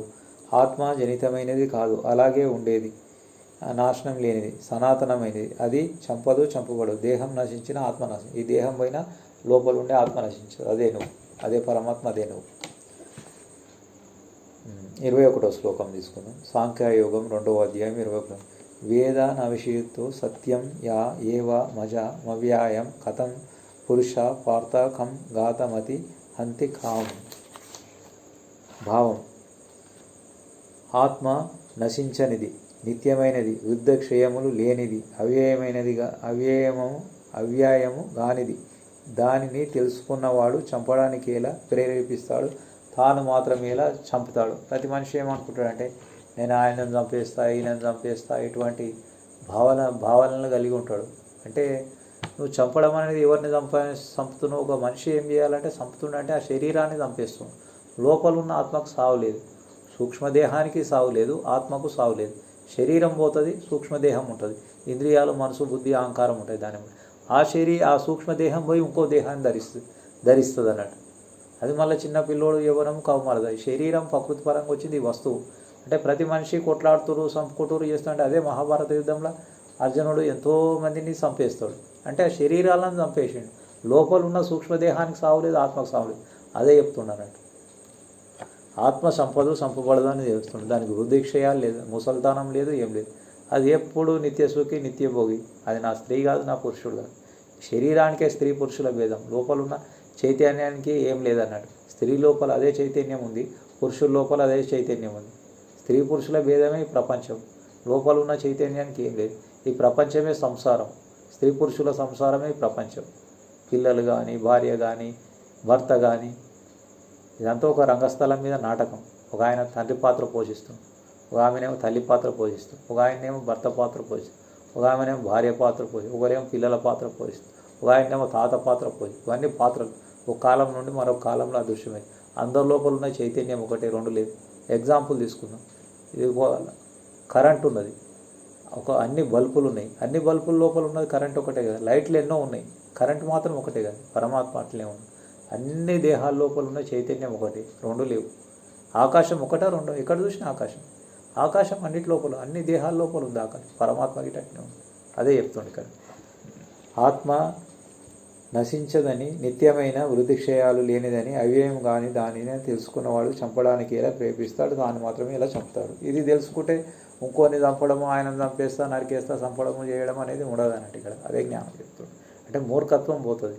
శరీరం నేను అనే మూర్ఖత్వం, అజ్ఞాన దశ వెళ్ళిపోతుంది. జ్ఞానం వచ్చేస్తుంది, ఆత్మజ్ఞానం వస్తుంది. ఆత్మజ్ఞానం వచ్చిందంటే నువ్వు సాధన చేస్తే పరమాత్మ స్వరూపమైనట్టు. ఆత్మజ్ఞానం అనేది ఒక తొవ్వ, రూట్ తెలుసుకోవడం అంత మటుకే. అలా నువ్వు సాధన చేయాలి ఇక్కడ. పరమాత్మ నామము, ధ్యానం, ఆత్మజ్ఞానం తెలిసినంత మోక్షం కావు. ఇప్పుడు నీకు ఎగ్జాంపుల్ చెప్తుంది. ఇప్పుడు నేను వేరే ఊరికి పోవాలంటే నాకు తొవ్వ తెలియాలంటే దాని గురించి వేరే వాళ్ళని ఆడుకొని ఏదైనా తెలుసుకుంటే తొవ్వ తెలుస్తుంది. ఆ ఊరికి నేను వెళ్ళిపోగలుగుతాను. తొవ్వ తెలిసింది కాబట్టి సునాయాసంగా వెళ్ళిపోగలుగుతాను. తొవ్వ తెలియకపోతే పోతాను. ఇది గిట్ట అంతే. ఆత్మజ్ఞానం ఇక్కడ తెలుసుకుంటే నువ్వు పరమాత్మ దగ్గరికి పోయడానికి అవకాశం ఉందన్నట్టు. అంటే దీనికి కొన్ని సాధనలు ఉన్నాయి. ధ్యానం చేయాలి ప్లస్ పరమాత్మ నామం. ధ్యానం చేస్తే నువ్వు పరమాత్మ స్వరూపం అవుతున్నావు. నామజపం చేస్తే అదే రెండు చెప్పిండు ఇక్కడ. ధ్యానం చెప్పిండు, ఆత్మ సంయోగం 6వ అధ్యాయంలో ధ్యానం గురించి కంప్లీట్ చెప్పిండు. ఇక సాంఖ్యయోగంలో వచ్చి ఆత్మజ్ఞానం చెప్పిండు. రాజవిద్య రాజగుహ్యంలోకి వచ్చేమో రాజవిద్య రాజగుహ యోగం 9వ అధ్యాయంలో వచ్చి భూతగణాలు అంటే ఏంది, దేవతలు అంటే ఏంది, త్రిమూర్తులు అంటే ఏంది, ఆత్మ అంటే ఏంది, పరమాత్మ, వాటన్నిటి గురించి చెప్పిండు. అంటే ఈ సృష్టికి సంబంధించి మొత్తం ఒక్కొక్క బిట్లో ఒకటి, ఆత్మజ్ఞానం ఒకటి, ధ్యానం గురించి ఒకటి, నామం గురించి ఒకటి, ఇవన్నీ చెప్పడం జరిగిందంటే అన్నీ దేవుడే బోధించాడు. అంటే ఈ సృష్టి అంతా తయారు చేసినాక జీవులందరూ శాశ్వతానందం పొందడానికి ఆయా కొన్ని ఇచ్చిండు అన్నట్టు ఇక్కడ సాధనలు ఇచ్చిండు ఇక్కడ. కంప్లీట్ భగవద్గీత లోపల ధ్యానం చెప్పబడ్డది, ఆత్మజ్ఞానం చెప్పబడ్డది. అంటే ఎవరెవరు ఎటువంటి సాధన చేస్తారో వాళ్ళని ఆయా విధాలుగా అనుగ్రహిస్తున్నాడు. అందరి లోపల నేను దగ్గరగా ఉన్నా దూరం ఉన్నా అర్జున అంటున్నాను. అందరి లోపల ఉన్న ఆత్మనే. క్షేత్రం అంటే దేహం, క్షేత్రజ్ఞుడు అంటే లోపల చైతన్యం పరమాత్మ కదా. ఆయనే నువ్వే ఆయన. అందరి లోపల ఉన్న ఆత్మ నేనే అర్జున అంటే ఆయన వేరు నువ్వు వేరా. నీ లోపల ఉన్న ప్రాణమే ఆత్మ కదా. దాంతోనే ఇంద్రియాలు, మనసు, బుద్ధి, అహంకారం, ఈ స్థూల పాంచకమైన దేహము, స్థూల పంచభూతమైన దేహం పనిచేస్తుంది కదా. వీటన్నిటికీ ఆధారం ఆ పరమాత్మ చైతన్యమే కదా. ఆ చైతన్యమే నువ్వే కదా, ఆయన వేరు నువ్వే కదా. అందుకే దేవుడు నువ్వు ఒకటి. అందుకే నేనేమంటా అంటే నువ్వే దేవుడు అంటా. దేవుడు వేరు కాదు, నువ్వు వేరు కాదు, రెండు ఒకటే అంటే. ఇది అవిద్యను తొలగిస్తే ఉన్నదే దేవుడు. ఇప్పుడు అవిద్యను తొలగించడం ఏంటి? ఈ దేహాన్ని తీసుకుపోయి ధ్యానంలో కూర్చుండబెడితే ఏముంటాయి? అప్పుడు ఇంద్రియాలు, మనసు, బుద్ధి, అహంకారం ఉంటాయి. అవి నాంతర్ముఖుడు చేయాలి. ఎంటీ జీరో అయిపోతాయి. జీరో అయిపోతే ఏమో చైతన్యం ఉంది. ఆ చైతన్యమే నువ్వు. ఇది కాదు, సింపుల్. కట్టి కొట్టి తెచ్చేయాలి జ్ఞానం. ఎక్కువ టెన్షన్ లేదు ఇక్కడ. తెలిస్తే ఇట్లా, తెలియకపోతే వేరే రకం ఉంటుంది. ఒకటి ధ్యానము, రెండు పరమాత్మనామం. ఇంకేం లేవు ఇక్కడ సాధన. నువ్వు ఏదైనా తీసుకో, పురాణాలు తీసుకో, ఉపనిషత్తులు తీసుకో, భగవద్గీత తీసుకో. భగవద్గీతలో పరమాత్మ చెప్పింది కదా ద్వాపర యుగం. అన్ని యుగాలలో జ్ఞానం తీసుకుంటూ వస్తుండు. అన్ని యుగాలలో జీవులు ఎంబడే ఉన్నాడు. అన్ని యుగాలలో పరమాత్మనే పరిపాలన చేస్తున్నాడు. తెలియకుండా ఇదంతా నడిపిస్తున్నాడు అన్నట్టు. కాకపోతే చైతన్యం ఒక సాక్షి మాత్రంతో ఉన్నది. అన్నిటి లోపల అన్నీ అంటకుంటున్నాయి. ఇక్కడ మనిషి వచ్చి నీచ కర్మలన్నీ చేస్తున్నాడు. ఆశలకు కొల్లగొట్టబడి ఉండి అటువంటి ప్రపంచమే మోహము నిత్యము అనే ఆశలతోనగా కొల్లగొట్ట ఉండి ధనార్జన గురించి, తన సుఖాల గురించి, భోగాల గురించి ఎన్నో కర్మలు చేస్తున్నట్టు. ఇది కదా. తెలుసుకుంటే, జ్ఞానం తెలుసుకుంటే అవి 7 ధర్మబద్ధమైనవి ఉంటాడు కర్మలు. ధర్మబద్ధమైనవి చేస్తాడు. కావాల్సిన ఆహార పదార్థాలు ఇంత సంపాదించుకుంటాడు, శరీరాన్ని పోషించుకుంటాడు, ఇంత భార్య పిల్లలను పోషించుకుంటాడు, శాశ్వత ఆనందం పొందడానికి ప్రయత్నం చేస్తాడు. అందుకే ప్రతి మనిషి 1 గంట 2 గంటలు ధ్యానం చేయాలి. పొద్దున 1 గంట, సాయంత్రం 1 గంట సమయం కేటాయించుకోవాలి. పొద్దున్న లేవాలి, 4 గంటలకు లేవాలి. 4 నుంచి 6 గంటల వరకు ధ్యానం చేసుకోవాలి. లేకుంటే 4 నుంచి 5 వరకు చేసుకోవాలి. ఆడికించి మిగిలిన కర్మలు చేసుకోవాలి. ప్రపంచం మనసు ఉంటే మార్గం ఉంటుంది. నువ్వు తరించాలని అనుకుంటే మార్గం ఉంటుంది. తరించాలన్నా అందరికీ జ్ఞానం దొరకదు ఇక్కడ. ప్రతి మనిషి అవిద్య మాయకు వశమై ఉన్నాడు. శరీరమే నిత్యమని ఉన్నాడు. ఆయన జ్ఞానం తెలుస్తే కదా ఇక్కడ తరించడానికి. జ్ఞానం తెలిసిన వాళ్ళు 1000 లక్షలనో ఎంతో కొంతమంది ఉన్నారు, తక్కువ ఉన్నారు. వాళ్ళనే మహర్షులు అంటారు. వాళ్ళు తరిస్తారు. తెలియని వాళ్ళు ప్రపంచపరంగా ఉంటున్నారు. శబ్దస్పర్శ రూపరసగంధాలు అనుభవిస్తున్నారు. శరీరమే నిత్యం, భోగమే నిత్యం అని శరీరంతో ఉంటూ శరీర పరిధి అయిపోయినాక దీని నుంచి స్థూల దేహం నుంచి సూక్ష్మదేహం తీసేస్తున్నారు. మళ్ళీ జన్మకు కారణమవుతారు అన్నట్టు. అటువంటివి జరగకుండా చూసుకోవాలంటే ఇటువంటి జ్ఞానం తెలుసుకోవాలి. కొందరు చెప్పింది నాకు చూస్తారు. ఇంకో శ్లోకం వాసాంసి జీర్ణాయి యథా విహాయ నవాని గృహంతి నరోపరాని తథా శరీరాన్ని విహాయ జీర్ణ నన్యాన్ని సంజయంతి నవాని దేహి. చిరిగిపోయిన బట్టలను వదిలి మనం నూతన వస్త్రాలను ధరిస్తున్నట్టే నిరుపయోగమైన శరీరాన్ని వదిలి ఆత్మ కొత్త దేహంలోనికి ప్రవేశిస్తుంది. చూడు 22వ శ్లోకం సాంఖ్యయోగం 2వ అధ్యాయం 22వ శ్లోకం. వాసాంసి జీర్ణాని యథా విహాయ నవాని గృహతి నరోపిరాని తథా శరీరాన్ని విహాయ జీర్ణ నన్యాని సంయయంతి నవాని దేహి. అంటే ఏంది? చిరిగిపోయిన బట్టలను వదిలి మనం నూతన వస్త్రాలు ధరిస్తున్నట్లే నిరుపయోగమైన శరీరాన్ని వదిలి ఆత్మ కొత్త శరీరంలోనికి ప్రవేశిస్తుంది. ఈ స్థూలదేహం ఉంది కదా, దీని టైం ఎంతకాలం ఉంటుంది? 100 సంవత్సరాలు. చిన్నపిల్లోడు యవ్వనం కౌమార దశ ఇది అయిపోతుంది. అయిపోగానే ఈ స్థూల దేహం నుంచి సూక్ష్మ దేహం వేరు చేస్తారు. ఏముంటుంది దాని బడి? ఇంద్రియాలు, మనసు, బుద్ధి, అహంకారం. ఇంద్రియాలు, మనసు, బుద్ధి, అహంకారమే జీవుడు. ఇక్కడ లోపలున్న చైతన్యం కాదు, అది ఒక సాక్షి భావంతో, అది పరమాత్మ. ఆ చైతన్యమే పరమాత్మ. అదే నువ్వు, అదే పరమాత్మ. జీవుడు అనేది ఈ సూక్ష్మదేహం, అదేమో తేజస్తో కూడా ఉంటుంది. దాని వెంబడి ఇంద్రియాలు ఉంటుంది, మనసు ఉంటుంది, బుద్ధి ఉంటుంది, అహంకారం ఉంటుంది. దాన్ని త్రిగుణాత్మకమైన మాయ పరిపాలన ఉన్నది. దేవతలు త్రిగుణాత్మకమైన మాయ పరిపాలన ఉన్నది. ఈ మానవుల నుంచి స్థూల దేహం నుంచి సూక్ష్మదేహం తీసేస్తారు, గాఢ నిద్రలకు పంపించి సూక్ష్మదేహం నుంచి తీస్తారు. ఇప్పుడు చూడు ఎగ్జాంపుల్ చెప్తా. నీకు ఏదైనా ప్రాబ్లం వస్తే హాస్పిటల్ పోతావు, ఒక ఆపరేషన్ చేయాలంటే ఏం చేస్తాడు డాక్టర్? ఒక మత్తు ఇంజెక్షన్ ఇస్తాడు. మత్తు ఇంజెక్షన్ ఇస్తే అప్పుడు ఏం చేస్తావు? నీకు ఏం తెలిసిరాని గాఢ స్థితిలోకి పోతావు. అప్పుడు ఆయన ఒక ఆపరేషన్ చేసినా కానీ, నీకు కోసినా, శరీరాన్ని కోసినా కానీ ఏం కాదు. నీకేమైనా తెలిసి వస్తుందా?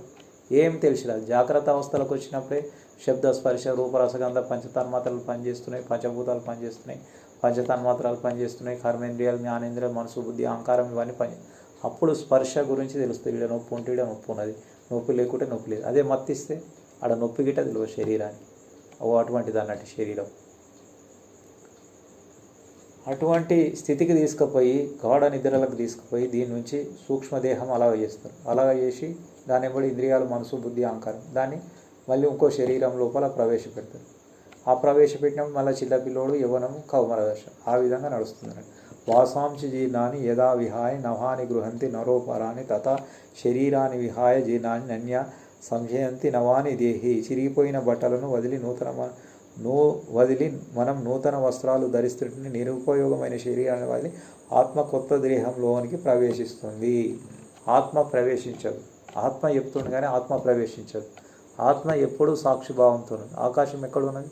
ఇంటి లోపల ఆకాశం ఉంది, ఇంటి బయట. ఇప్పుడు ఈ దేహం లోపల ఆత్మనే ఉంది, దేహం బయట ఆత్మనే ఉంది. ఆకాశం ఎట్లా పరివ్యాప్తం అవుతుంది? ఈ స్థూల సూక్ష్మాలకు రెండుటికి సాక్షిభావంతో ఉన్నది. చైతన్యం వీటన్నిటికీ జీవస్వరూపం. లోపల ఉంది, బయట ఉంది.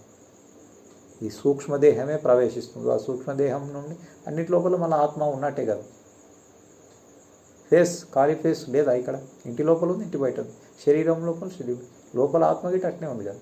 అదే చెప్తున్నాను. అంటే అక్కడ ఇట్లా అర్థం కాదని అట్లా చెప్పిండాను. అంటే అంత విడమర్చి చెప్పలేడు, మనం దాన్ని అర్థం చేసుకోవాలి.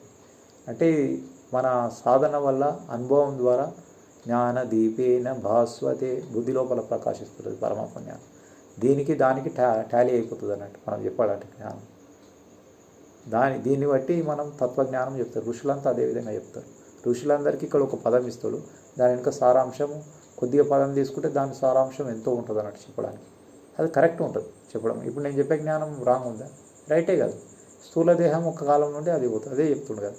చిరిగిపోయిన బట్టలు ధరించినట్టే నిరుపయోగమైన దేహాన్ని వదిలి మరొక నూతన దేహంలోనికి ప్రవేశిస్తుంది అంటుండ ఆత్మ. ఆత్మ ఏంది? అది ఇంద్రియాలు, మనసు, బుద్ధి, అహంకారం. ఇదే జీవుడు, ఇదే ఆత్మ. అంటే ఆత్మ కాదు, జీవుడు అంటారు దాన్ని. ఆత్మ అనేది సాక్షిభావం, చైతన్యం. అది సాక్షిభావం, అది నువ్వు అన్నాడు. అది లోపల ఉంది. అది గిటే చెప్పిండు, ఇది గిటే చెప్పిండు.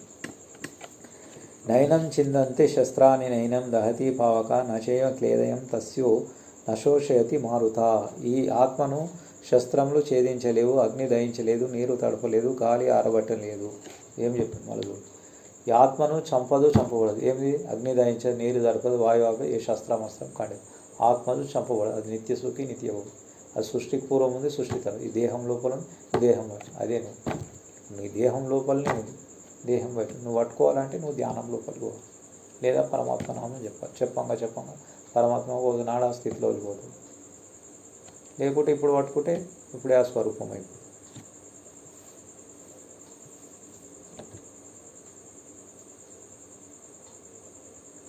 ఇంకోటి నచేద్యో యదా ఏహం యద్యో శోష్య ఏవ నిత్య సర్వగత స్థాను అచలోయం సనాతన. ఈ ఆత్మ ఛేదించేందుకు, దహించేందుకు, తడిపేందుకు, ఎండగట్టేందుకు వీలైనది కాదు.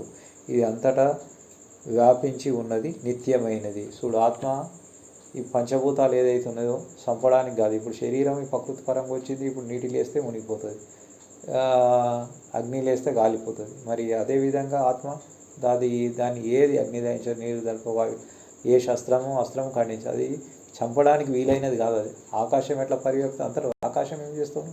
ఎక్కడ చూసినా ఈ చైతన్యం దానికంటే అతీతమైన ఈ పంచభూతాలనే చిన్నవి.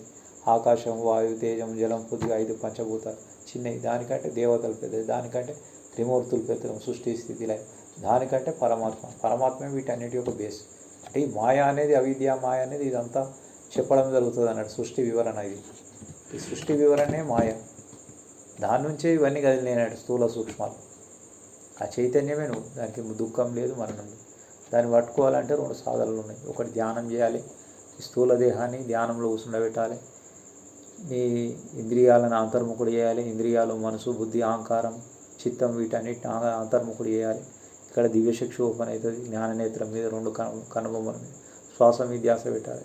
దివ్యచక్షు ఓపెన్ అయితే నీ బుద్ధితో నా చైతన్యం దర్శిస్తూ ఆ స్వరూపమై వెలుగుతూ ధ్యానం. 2 పరమాత్మనామం. పరమాత్మనామం ఎప్పుడు నాలుక మీద ఉండాలి. అది చెప్తే పరమాత్మ స్వరూపమై వెలుగుతుంది. ఇక 2 ఆప్షన్స్ ఉన్నాయి, ఇంకేం లేదు. ఈ వీడియో మీకు నచ్చినట్లయితే లైక్ చేయండి, షేర్ చేయండి, సబ్స్క్రైబ్ చేయండి. Thank you. ఈ జ్ఞానం విన్నందుకు అందరికీ నమస్తే.